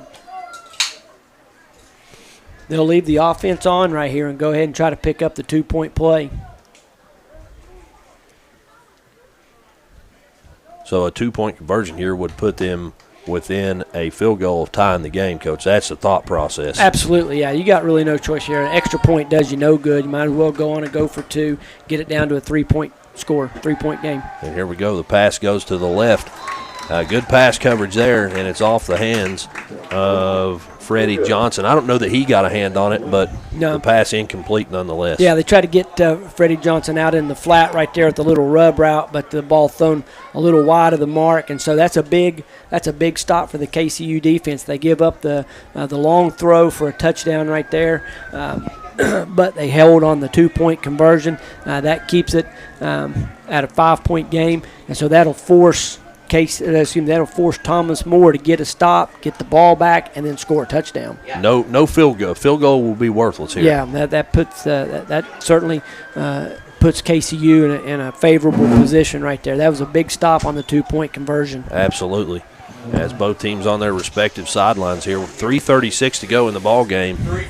And, Coach, after the hour-long delay for weather here, just good to have football back, number one, but the time seemingly quickly expiring here. We've already burned about 5 minutes off the clock. Yeah, you can see Coach down there on the sidelines talking to the KCU defense, trying to figure out how the receiver there wiggled free down the middle. Yep. He and Brian Hughes, the free safety, in a discussion down there. You hate to give up the long pass right in their situation. You give up anything underneath is fine, and rally back to the ball, make them drive it down the field. They didn't want to give up the chunk play right there. Surprised to see Thomas Moore able to get behind them. Yeah. But they do. But KCU defense stiffens on the 2-point conversion. That's a huge stop. And so they're going to get the ball back. We'll see if the offense can just salt this game away. Sure. Luke Iden on to kick. And here we go. Thomas Moore puts the ball in the air. It's going to land inside the 5-yard line. And actually the catch is made with his heels in the end zone. And off to the races. He crosses over on the other side of the field. Now, that's who is that on the return, Coach? I couldn't get the number. Number 2. D.T. Gideon on the return. He gets it. His heels were in the end zone, and he gets it up to the 27-yard. So about a 27-yard kickoff return there, Coach. Yeah, so KCU will go into their 4-minute offense here, kind of a little stall and crawl situation. A couple of first downs can ice this game, can put it away for them. So we'll see if they can run the football when everybody in the stands knows that's what they've got to do. That's right, a 2-by-2 set and a handoff to Gerald Daniels up the middle. And he gets about a yard and a half out of it. So second down and we'll say a gain of 2, second down and 8 for KCU. Ball is on their own 29-yard line now. Ross Haverstadt with a nice tackle there, the defensive tackle, able to wrap up Gerald on the run there. And so in the situation where they're going to try to use as much as the play clock as they can, get this thing. They're under 3 minutes, so still another 15 seconds on the play clock. And they're going to use as much time as they can in this 4-minute offense. And we're down under 3 minutes now. And Thomas Moore going to pick up the pressure. Another handoff up the middle. This one gobbled up at the line. And it's going to be for a loss of about 3 yards. Double edge pressure there from Thomas Moore. They're just kind of overwhelming them with numbers in the run game right there. Also, Thomas Moore elects to take, I believe, their first time out in this half. And so they're going to stop the clock at 2:45. They've got KCU in a 3rd and long situation. Really nice call from the Thomas Moore defensive staff there. Double edge pressure. They try to come with a little gap scheme run over to the right, but nothing doing. A whole host of Thomas Moore defenders there, led by Haverstadt. Also in on that play was Jared Bullock, their junior linebacker, 6 foot. 260-pound linebacker. Not a small linebacker. No. Is that what you're saying? No. Coach, 2:45 on the clock here, and if you're KCU, how big would a first down be right here? Well, you put them in a situation where you can just about deplete them of their timeout. So, big decision here is: are you going to run the ball again and make them use one of their timeouts and keep for them to stop the clock, or do you go ahead and throw it and try to pick up the first down? I imagine KCU's a situation where they need to pick up this first down. I expect them to throw the football. 2-by-2 set, and the snap goes to Hoss. He drops back, looks downfield, and finds a receiver, but it's off his hands. He tried to get it there to Devonte Williams in the middle of the field, and it would have been close to enough for a first down, but the pass is dropped. Yeah, Colton Sandhaus on the coverage right there did a really nice job. Picked up that vertical route. They tried to break it kind of toward the post there, but he was able to knock it away. So would have been close yardage for the first down anyway. Yeah, so the clock stopped. They use a timeout to stop the clock once. They get the clock stopped on the incomplete pass. Thomas Moore going to get the ball back here. With 2:41 on the clock, Connor Ignacio on to punt. He gets one. It's going to land about the 35-yard line. Not a high punt, but it's fielded by Freddie Johnson, who gets it up around the 40-yard line. That's where Thomas Moore is going to start out here offensively on this drive. And, Coach, not terrible field position. Not terrible field position. We've got to say Chandler Lamar right there, 28 on the nice open field tackle to hold Freddie from gaining any more yards. Good coverage by the KCU punt cover team right there. So the offense not able to get a first down, not able to put the game away. So we're going to leave it up to the KCU defense. Yep, at which I would be somewhat confident in my defense if I'm the KCU coach. I'm just saying they played pretty well today, all things considered. No chunk plays. No, sir. Snap goes to Ignacio, and on first down he completes a pass on the left-hand side to Preston Agee, and he gets more than enough for the first down, about a 12 or 13-yard gain here. And both teams back on the ball, ready to rock and roll here. Waylon Henry applying some pressure, knocks him down just as he gets rid of the ball. Trips to the right, snap goes to Ignacio, and a pass out of the backfield. It goes to Jarrett, who's going to bring it over to the KCU sideline. And another decent gain on first down, a gain of about 4 yards. Yeah, Cameron Arthur forces him out of bounds, but the key phrase there, out of bounds, that stops the clock with 2:13. Yep. About a 6-yard pickup. Second down and 6 yards here. Trips to the right this time. Ball's going to be on the left hash. And Ignacio having some words with his running back. And here we go. He takes a snap, looks to his right, under some pressure, but he's able to get a pass, and it's going to be complete over to Dowdy. About a 13-yard pickup here, Coach, on about a 9-yard pickup here, but more than enough for the first down. We've got a flag after the play. Yeah, J.R. Smith on the coverage right there and makes the tackle. A really nice route by Bartley Thomas right there. Goes down just beyond the sticks, curls up. Looks like he also may have got a face mask on the play right there. So that's going to give him another 15, just what Thomas Moore needed, not what the Knights needed. Yeah, Thomas Moore on the move. I think we're going to see KCU start to heat them up here a little bit more. They're going to start bringing some pressure. Yeah, first down from the 20-yard line now going in for Thomas Moore. And here we go. Ignacio takes a snap, drops back. He's going to air one out into the end zone and overthrows his target. He throws into double coverage, but throwing the ball in front of the receiver is a safe bet. Yeah, he kind of put that. The coverage was pretty tight right there. No reason to force it. Plenty of time for Thomas Moore now. They've got the ball inside the 20. Yep. And he let it out there where only his guy could get it. He wasn't going to come up short there and get an interception. That's right. So no reason to kind of force it in at this point. 1:38 on the clock. Second down and 10 for Thomas Moore. They're down 28-23, and the Knights defense looking to stand strong here. Two receivers to the left, one to the right, a tight end on the left side, and a pass into the corner of the end zone, overthrown again. He tried to get it out there to Rock Dowdy, but again, overthrew his target. Really nice coverage by J.R. Smith right Yes. there, able to kind of press the receiver into the boundary. Did not give enough room for Espinoza to drop it in there. That'll bring up 3rd down. 3rd down and 10 after 2 incomplete passes here on this drive. And Thomas More with 1:33 on the clock, looking to get some points on the board. Trips to the left, ball's on the right hash, so trips to the big side of the field as Espinoza in an empty backfield with 2 receivers to his right as well is going to air one out over to the left side, and the pass is complete. The receiver there, Preston Agee, and that's for a gain of about 11 yards, more than enough for the first. Zach Thomas able to track him down the flat and make the tackle. Clock running. 2-by-2 stack receivers on each side, a screen pass over to the left side, minimal gain.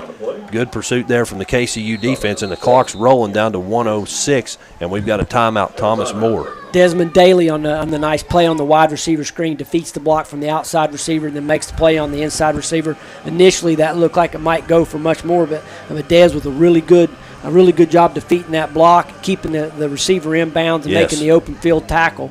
That's not easy to do. No, sir.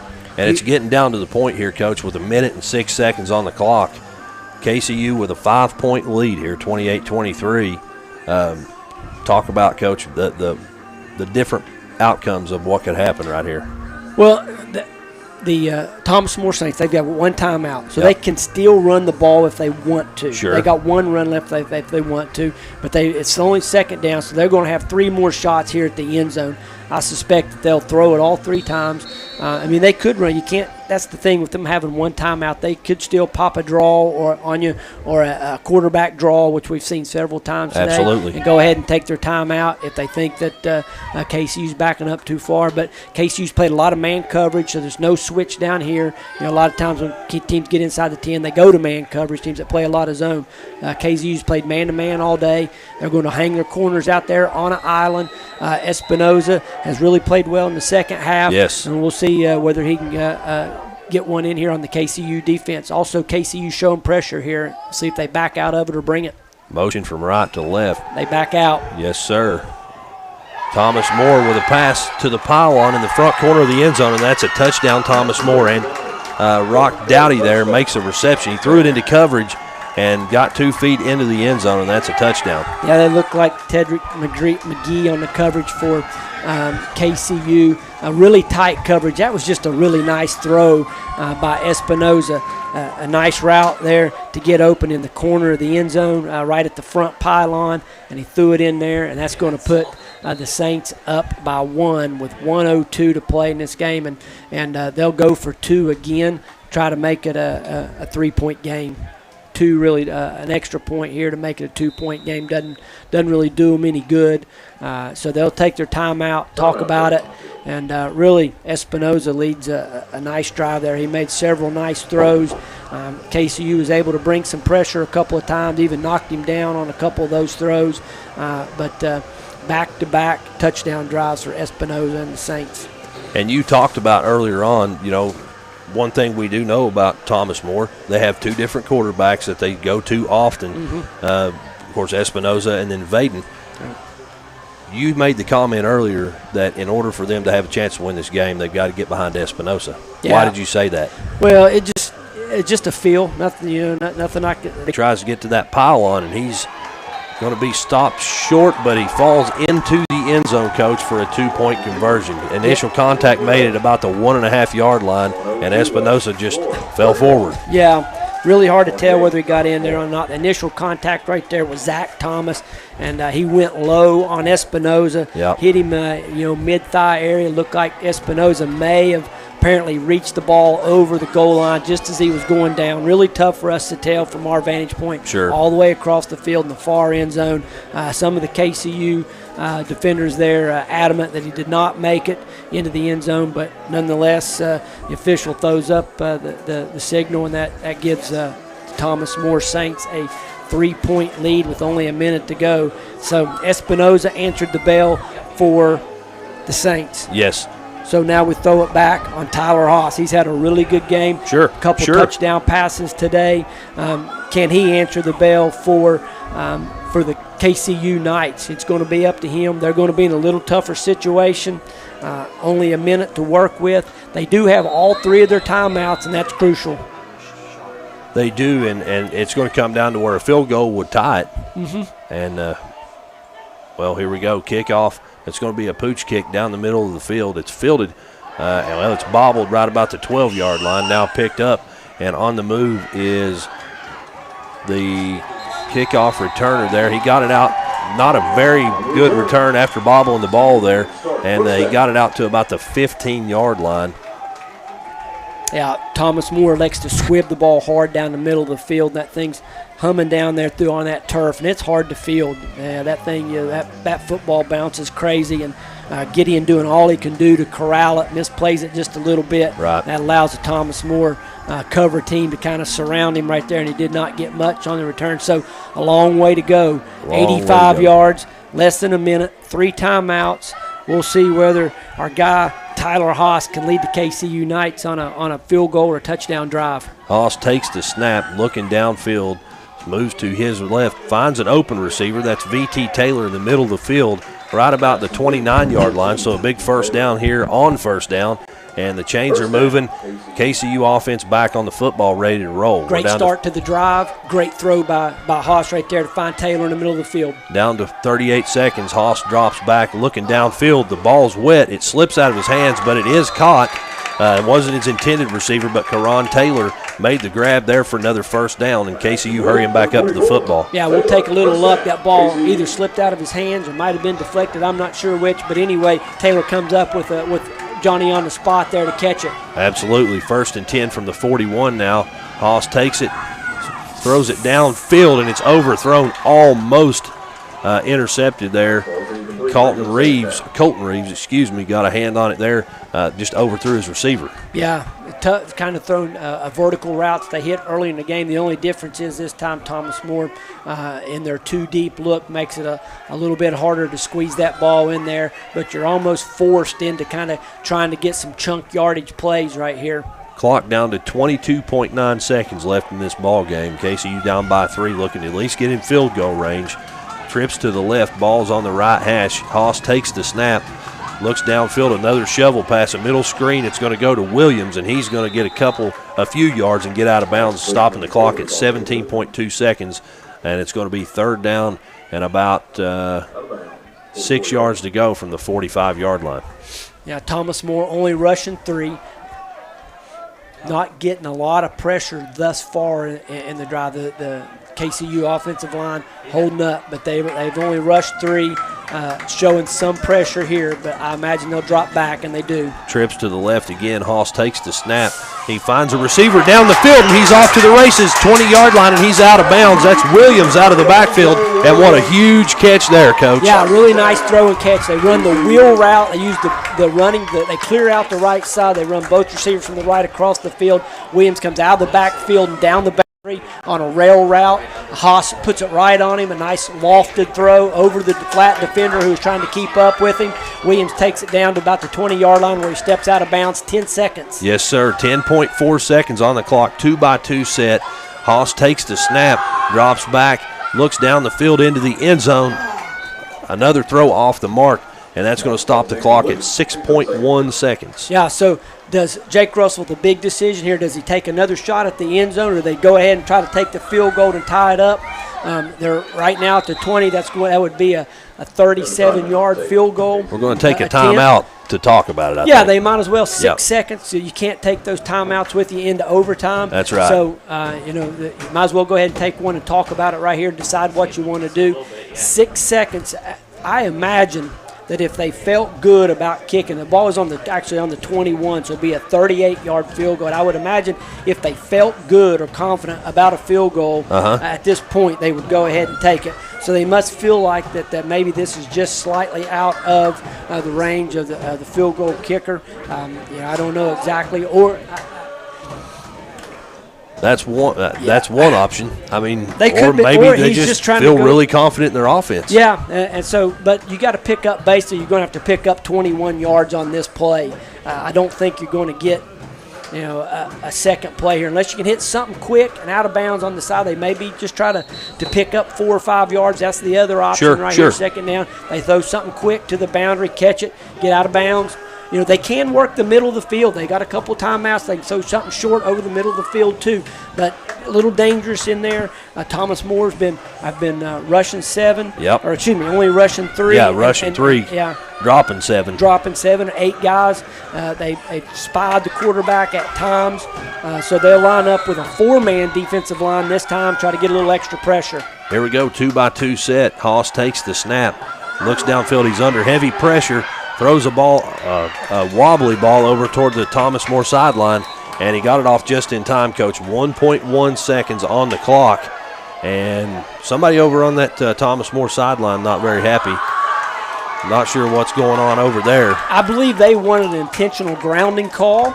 Okay, but there was a receiver over in that area. It appeared there was a receiver. The officials are going to huddle right now, and if it's an intentional grounding call, that'll run the last seconds off the clock. There'll be an automatic 10-second runoff, and this game will be over. Right. So the officials are huddled, every one of them huddled in the middle of the field right now. Got quiet. It's all coming down to this decision. So they move back 5 yards and re-huddle. That's right. So right. Yeah, Thomas is more coach out on the field. Coach Jake Russell out to the numbers. We'll see what they come up with here. 1.1 seconds. So if they don't drop the flag, 1.1 second, your man Paul Rodrigo will be out to attempt a 38-yard field goal from the right hash. He's already on the field. Yep, he's out there. This is a long discussion to come up with, or somebody, whether it's intentional grounding or not. I mean, they've got 5 officials in a huddle. The one thing I will say, they're probably well aware that whatever decision they come up with here could truly impact the outcome of this game. It's going to end the game if they decide to drop the flag. Yeah. All the officials still in their huddle. Like you said, the KCU field goal team already out there on the field. Mm-hmm. Coach Jake Russell standing out on the numbers. A couple coaches from the sideline over there at Thomas More out on the numbers as well. Yeah, each group trying to help the officials. Each sideline trying to help the officials come up with a decision here. And one of the officials broke off there. He's backing the sidelines up. Yeah. We're still meeting about it. Yeah, I just want to say this is a big decision. I wish I could give you some insight on exactly what the discussion is. Yeah. Whether he was outside the tackle box maybe, whether the ball actually got back to the line of scrimmage. You cannot ground it. When you ground the ball intentionally, if you don't get it past the line of scrimmage, then it's intentional grounding. The ball sailed out of bounds. It did appear that it was very close to the line of scrimmage. Here comes the white hat over to talk to Coach Russell. We'll see I thought we were getting a decision, but no, they're coming over to speak with Coach Russell now. I thought at one point there, I thought they might be discussing their exit strategy for once the call was made, Well, Coach Russell doesn't look very happy, I will say that. No, he does not. Now, really, I mean,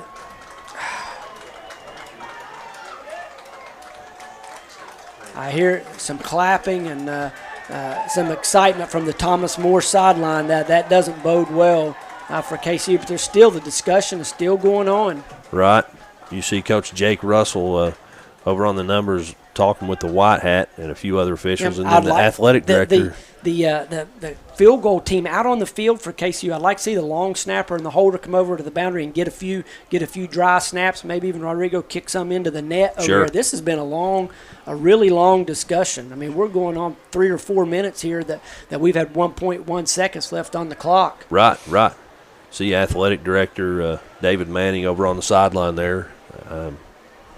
This is an important decision. And if this is not about intentional grounding, I don't know what else Coach, it could be I about. don't know. Honestly, I don't either. My thing is there was a receiver over in that general area. I really wish we had a replay. Man, I do too. To take a look at it. I'm going back and watching Cool TV when I get home. Yeah. I'll tell you that. Yeah, it'll be interesting to see whether that ball, as it sailed over the boundary over there, did it cross the line of scrimmage? I imagine that is what the discussion is about, because I'm like you, I believe there was a receiver in the vicinity. I think he was, however, in the tackle box. I don't think the quarterback had moved outside of that tackle box. No, he was sprinting out in that direction. Yeah, but no, it's close. No. It's close, and he may have gotten outside the tackle box there. And but the ball has to get beyond the line of scrimmage. It did appear there was a receiver in the area. I can only imagine that's what the discussion's about. Right. So again, I'd say we're going on 5 minutes of discussion now. Right. We've got 4 officials huddled with Coach Russell over here on about the numbers, on about the 35-yard line. It's not an animated discussion. No. Coach Norwell, over. Yeah. I think he's just from his mannerisms, he's trying to hurry this along. Yeah. This is really bizarre, to be honest with you. It's been a strange turn of events throughout this game. Yeah. I mean, if they don't speed this along, we might have another weather delay. I know. I wasn't going to say that out loud because there's only 1 second. Yeah. It does appear, though, just kind of reading body language, that Jake is kind of pleading his case. Yeah. I have a feeling that the official might step away from this and drop the flag. I don't know. We'll see. See kicker Paul Rodriguez coming over to speak with special teams coordinator, and Coach Russell still in the huddle with the officials.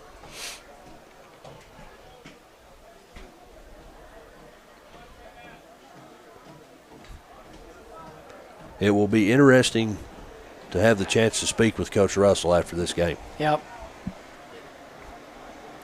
I was already kind of looking forward to it, just talk to him about the weather delay, and I always enjoy talking with Coach, but hearing his perspective on this. And here we go, Coach. He's heading back over to the KCU sideline, and the officials making their way back out onto the field. All 4 of them. They're still talking. They are still huddled together. Now they've made their way out to the middle of the field. Are they going to go over and talk to the Thomas More coach again? They're still out about midfield, still talking. And I'm like you, I don't know what else this could be about other than an intentional grounding. Yeah. Coach Norwell out to the numbers. And now it seems as though he might be trying to plead his case a little bit. The game is over.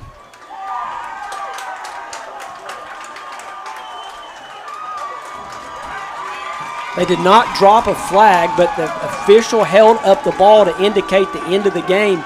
Maybe the discussion was just simply about whether the clock should have ran out or not, and not intentional grounding. Yeah, because there was never a flag. So maybe they're saying that the clock should have just ran out on the incomplete pass. Nonetheless, final score here from Grayson today. KCU falls to the Thomas More Saints, 38-21. We're going to step out, take a break, and we'll be back with some stats and a scoring summary, and we'll have a word from Coach Jake Russell. Don't go away. Back after this on the Cool Hits Sports Network.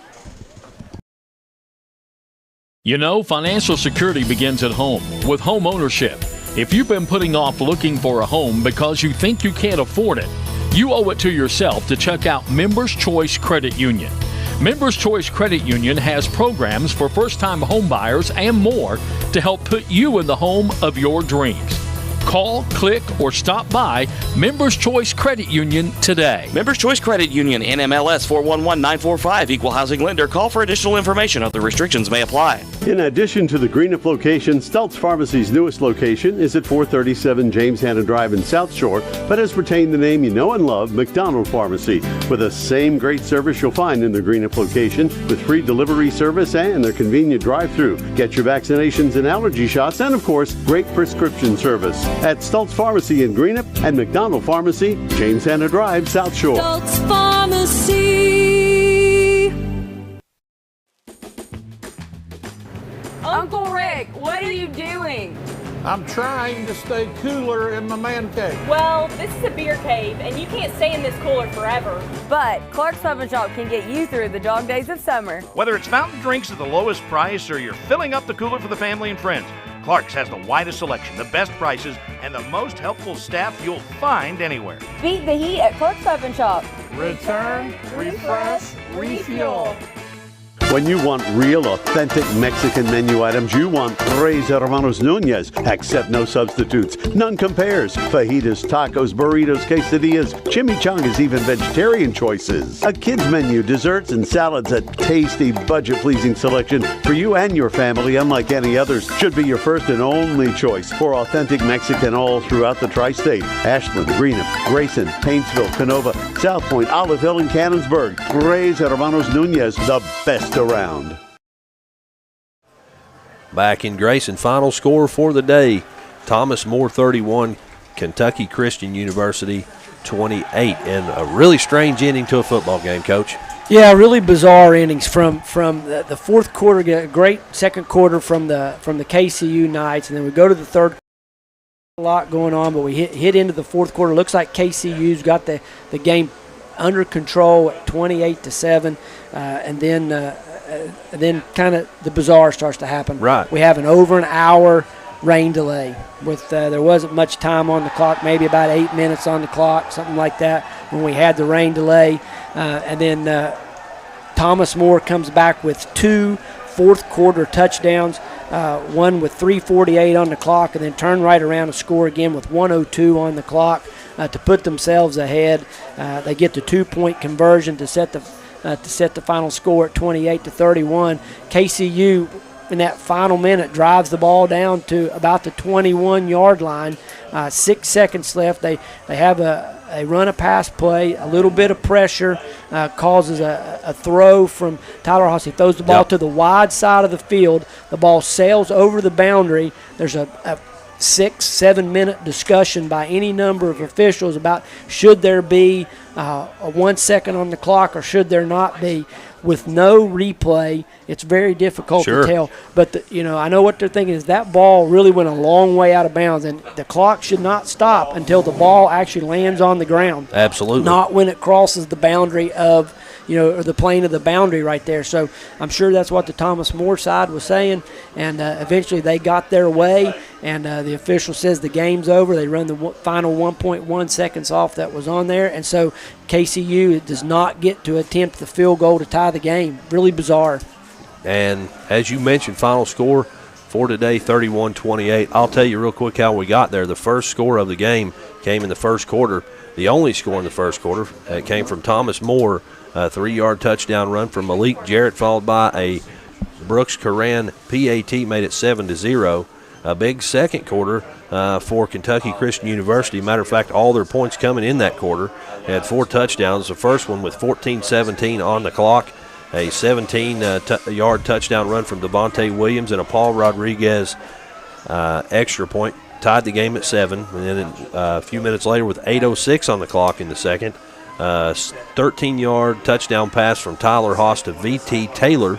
And a Rodriguez PAT made it 14-7 KCU. Thomas More with a field goal, their only points in the second quarter. That one from the 4-yard line with 3:24 on the clock made it 14-10. And then 2 more touchdowns with under 2 minutes for the Knights before the half. 16-yard touchdown run from Devonte Williams and a Paul Rodriguez PAT. And then with 1:28 on the clock before the half, Tyler Haas with a 32-yard touchdown pass to D.T. Gideon, and another Rodriguez PAT made it 28-10 at halftime. Scoring was all Thomas More in the second half. The first touchdown for them came with 7 minutes 30 seconds on the clock. That one, an 18-yard touchdown pass from Espinosa to Rock Dowdy, and a Coran PAT made it 28-17 with 7 minutes and 30 seconds on the clock. And then we had, of course, the hour-long rain delay, and then coming back out, Thomas More with 2 more touchdowns to put them ahead. The first one came with 3:48 left in the game, a 28-yard touchdown pass from Espinosa to Simones, and an incomplete pass on a 2-point conversion made it 28-23. That's with 3:48 to go. Then they got the ball back and went ahead with 1 minute and 2 seconds left in the ball game. A 9-yard touchdown pass from Espinosa to Dowdy, and then an Espinosa 2-point conversion run on a stretch play made it 31-28, and that's your final score for the day. We're going to step out, take a break, and when we return, Coach Terry will have a whole lot more stats and analysis, and we will hear from KCU coach Jake Russell. So don't go away. Back after this on the Cool Hits Sports Network.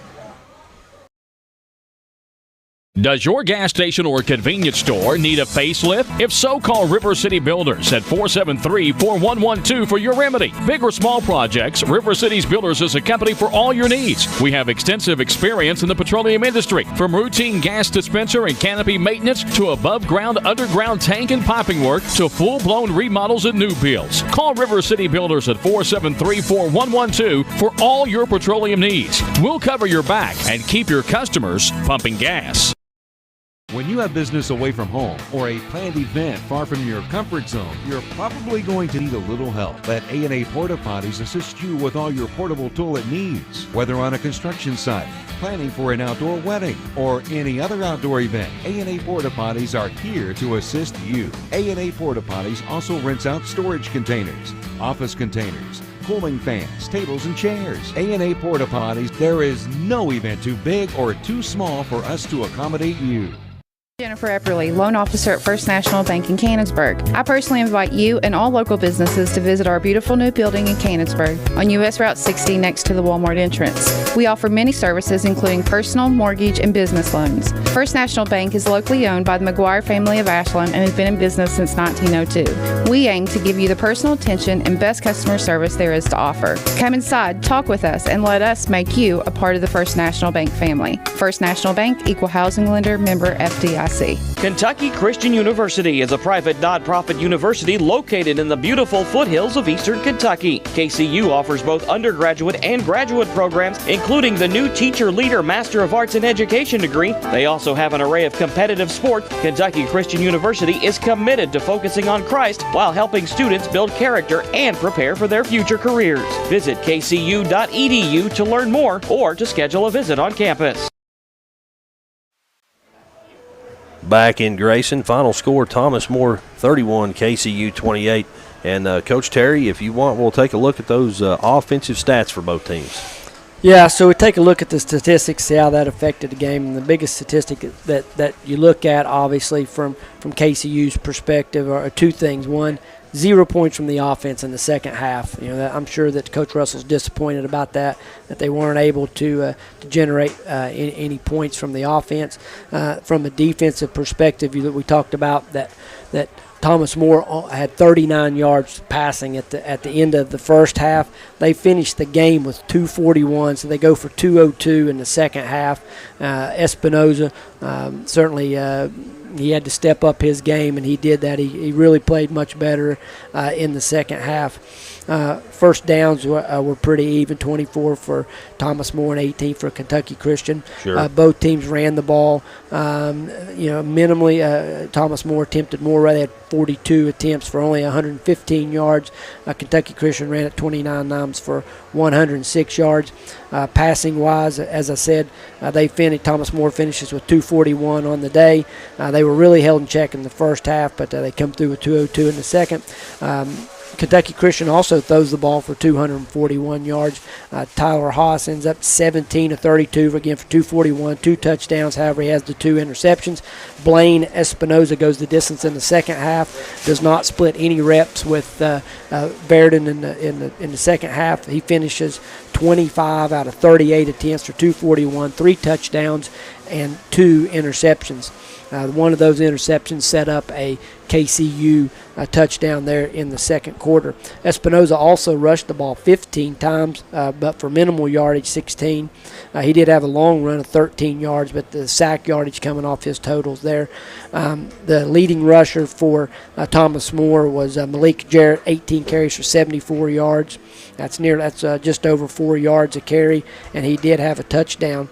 On the other side, rushing yards as a as a team, we said that Kentucky Christian went for 106. Their leading rusher was Devonte Williams, 7 carries for 53 yards. Gerald Daniels had more carries with 11 for 24. Tyler Haas ended up carrying the ball 10 times for 17 yards. Receiving-wise, in the second half, Espinoza was able to spread the ball around some. Preston Agee was his target of choice a lot of the time. 6 catches for 62 yards, some of them on a couple of crucial third downs. Rock Dowdy also had 8 catches for 91 yards. We knew he was a target. He had 7 catches for 141 last week against Bluefield. Those 2 guys were the main 2 receivers. Malik Jarrett caught several passes out of the backfield, actually 4 for 21 yards, but a couple times important to move the chains. Receiving for on the KCU side, Devonte Williams had 6 catches for 90 yards to go along with his 7 rushes for 53, so a big day for that young man. The next leading receiver was Gideon. He had 3 catches for 56 yards. End up with a total of 241. Total offensive plays for Kentucky Christian, 61 for 347 total yards. 83 total plays for Thomas Moore as they go for 356 yards. So a lot of that in the second half, and they're able to score the 2 late touchdowns in the fourth quarter and kind of really get out of Grayson still in a game from the Knights. It looked like KCU was in control. They had the big second quarter, had all the momentum, but some credit to Thomas Moore. They hung in. They took advantage of really a lack of offense down the stretch from KCU. They weren't able to put the game away. They had the ball with less than 4 minutes to play, and a couple of first downs could have sealed it. But they weren't able to get it done, and the defense couldn't quite come up with a big stop there at the end of the game. But Blaine Espinoza with a really good game. Coach, and while we're wrapping up the stats there, we're about ready to be joined by Coach Jake Russell, the head coach for the KCU Knights. As we get him plugged in here, he makes his way into the press box. Coach, thanks for coming up. Yeah, thank you guys for having me on. Absolutely. Getting our wires mixed up here. There we go. Coach, again, thanks for coming up. Yeah, thank you guys. So immediately following that game, obviously scoreboard didn't turn out how we hoped, but what are your thoughts? Man, football is a sports in general, but I think football more than any. We probably touched on every human emotion there is today from just about everybody that was here on both sides. Yeah.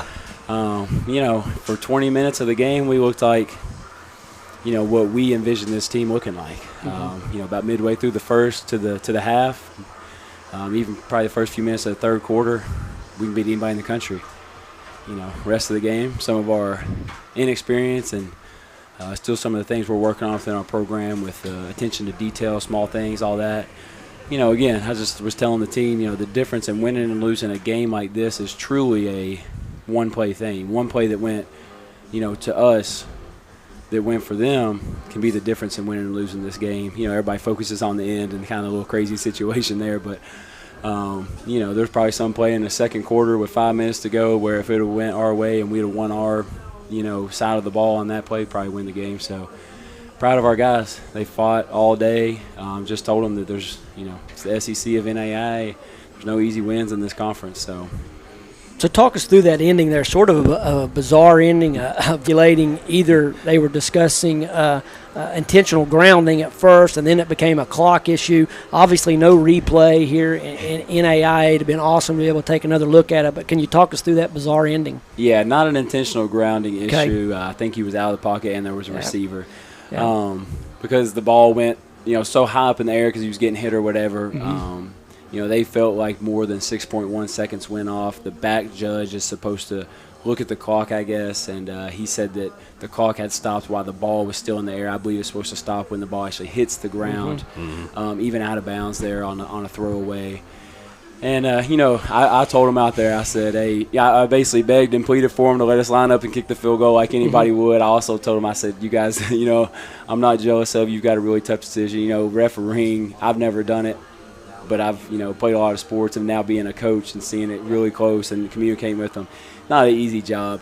And again, people may focus on that part of it, but, we with a 28-10 lead, with 10 minutes to go in the third quarter and having the ball, you've got to win a football game. Yeah. So Tyler Haas goes the distance at quarterback for you today. He ends up 17 out of 32, 241, 2 touchdowns. Talk about his performance a little bit. That's his first college football game ever. Second. Well, he went in last week, right? So his first start ever. Last week was the first football game he's played since he was an 18-year-old high school senior. He's 22, going on 23 now, 4-year graduate from San Diego State. Had no clue who he was going to be when he showed up here. Just thought it was a cool story. Grad student, wanted to work towards his grad degree and maybe try football again. No expectations for him really at all. Here he is out here going against a pretty good opponent in Thomas More, who's going to win a lot of games this year, transferring up to D2 next year. And, again, those are pretty good stats. Stats are, not always the full story, but, so proud of Tyler. Job of quarterbacks to put your team in a position to win a game. And he did that today. There's things he's got to do to get better, but, man, I couldn't be more pleased with Tyler.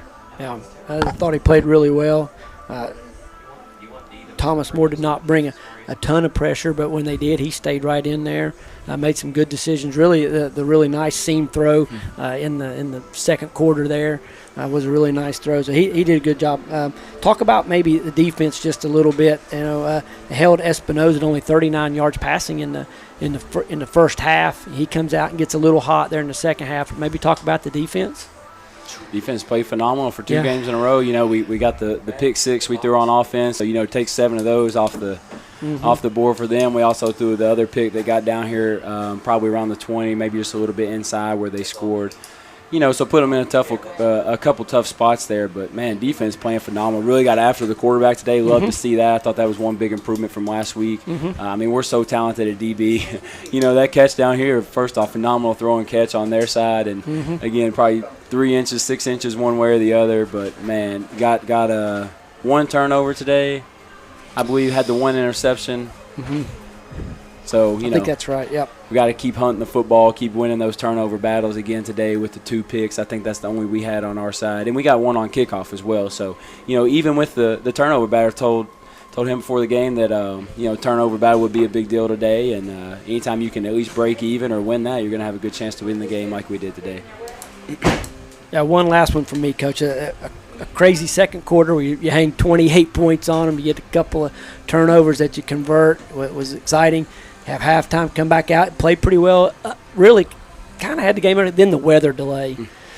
What'd you guys do? What'd you tell the team? What happened during the weather delay? What'd you guys do for people that maybe that don't know what goes on? Yeah, it's a really tough situation because, some of the guys – there's just so much uncertainty with a lightning delay because, a couple times we got, I think, 12 or 14 minutes away, and then the clock had to reset because of a lightning strike. So it's kind of like you'd start to get back up and those type of things. And me as a head coach deciding, when do I want to bring the team up and talk to them and get them back focused in and those type of things.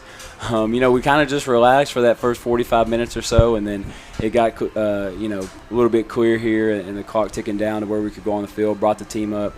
I thought focus, energy, everything was great. And again, it's a tough situation, but I don't think that had much impact on the game because they're going through it as well. And sure. It's our home field. Our guys are going to be in the cafeteria here in 20 minutes, and they actually got food waiting for them. Our guy spoils us bread. He's awesome, but they're going to be in their dorms hanging out here in an hour. So if anything, it's probably harder on their side, but yeah.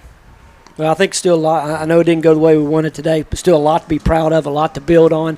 A non-conference game, conference season coming up, and a few things you can get corrected. But again, it was like I said last week, the passion and the pride the guys are playing with is awesome to see. I know you're really happy with that. I know you really like your guys, and you get them ready to go again.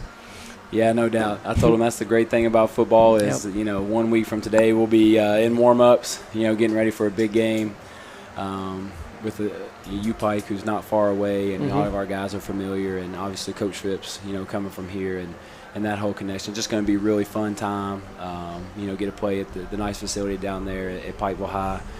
and another opportunity to play a good team, man. I love playing good teams. I love these games. Obviously, if our side said 31 and their side said 28, I guess the emotion in me right now would be a little bit different. But I just love close, good, hard-fought football games. Obviously, like I said, when we win them, a little more sweet. But I am so proud of our guys. They're working their butts off. Everybody, like I said, comes up on Saturdays and sees the couple hours of play, but they don't see the guys out here running at 6 a.m. that miss class. They don't see the guys pumping iron, between their classes and then running to class and then running to the calf and meeting at 7:30 at night. I mean, these guys got full days, and that's college football, and they're buying into it, and we are getting way better really fast. And I think our guys are just hungry to be rewarded for that. Absolutely. These kinds of situations you can't replicate in practice. These kinds of you got to learn. A really good coach told me one time you have to learn to lose close before you can win. And that the guys went through some things today, and there'll be a lot to learn from it, and exciting future. Absolutely. Yep. Coach, we appreciate you. I don't want to take up much more of your time. I know you got plenty of things you could be doing right now. Yeah, starving, man. That was a long time out there today, but appreciate you guys. The cover's been awesome. A lot of people, telling how well it's been, and we were watching the other team's broadcast, and Coach Owens, he's the funniest guy in the world. He's like, man, our guys are way better than their guys. So, well, I tell Coach Owen I like him too. Yeah. Thank Coach, you guys, though. Thank you very much. We'll get with you. Don't forget the Jake Russell Show on the Cool Hit Sports Network every Thursday at 6 p.m. KCU next in action. They're on the road, as Coach mentioned. Next game next Saturday. That is September the 10th at Pikeville. Another road game after that at Morehead State. And then back at home on the 24th, we'll have coverage of that one here on the Cool Hit Sports Network, Cool TV. That's a home game at 3:30 against Bluefield. Until then, thank you so much for listening. For James Collier and MJ McKay and Dee, thank you to them, and Dwayne back at the studio. And for Coach Brent Terry, I'm Chauncey Griffith. Good night, and God bless. You've been listening to Kentucky Christian University football on the Cool Hit Sports Network and Cool TV. This KCU football game has been brought to you by Kentucky Christian University, River Cities Builders, A&A Porta Potties, Trey Hermanos Nunez Mexican Restaurant, First National Bank of Grayson and Cannonsburg, Members Choice Credit Union, Stultz Pharmacy in Greenup and McDonald Pharmacy in South Shore, and Clark's Puffin Shops of the Tri-State. KCU football is a special sports presentation of the Cool Hit Sports Network and Cool TV.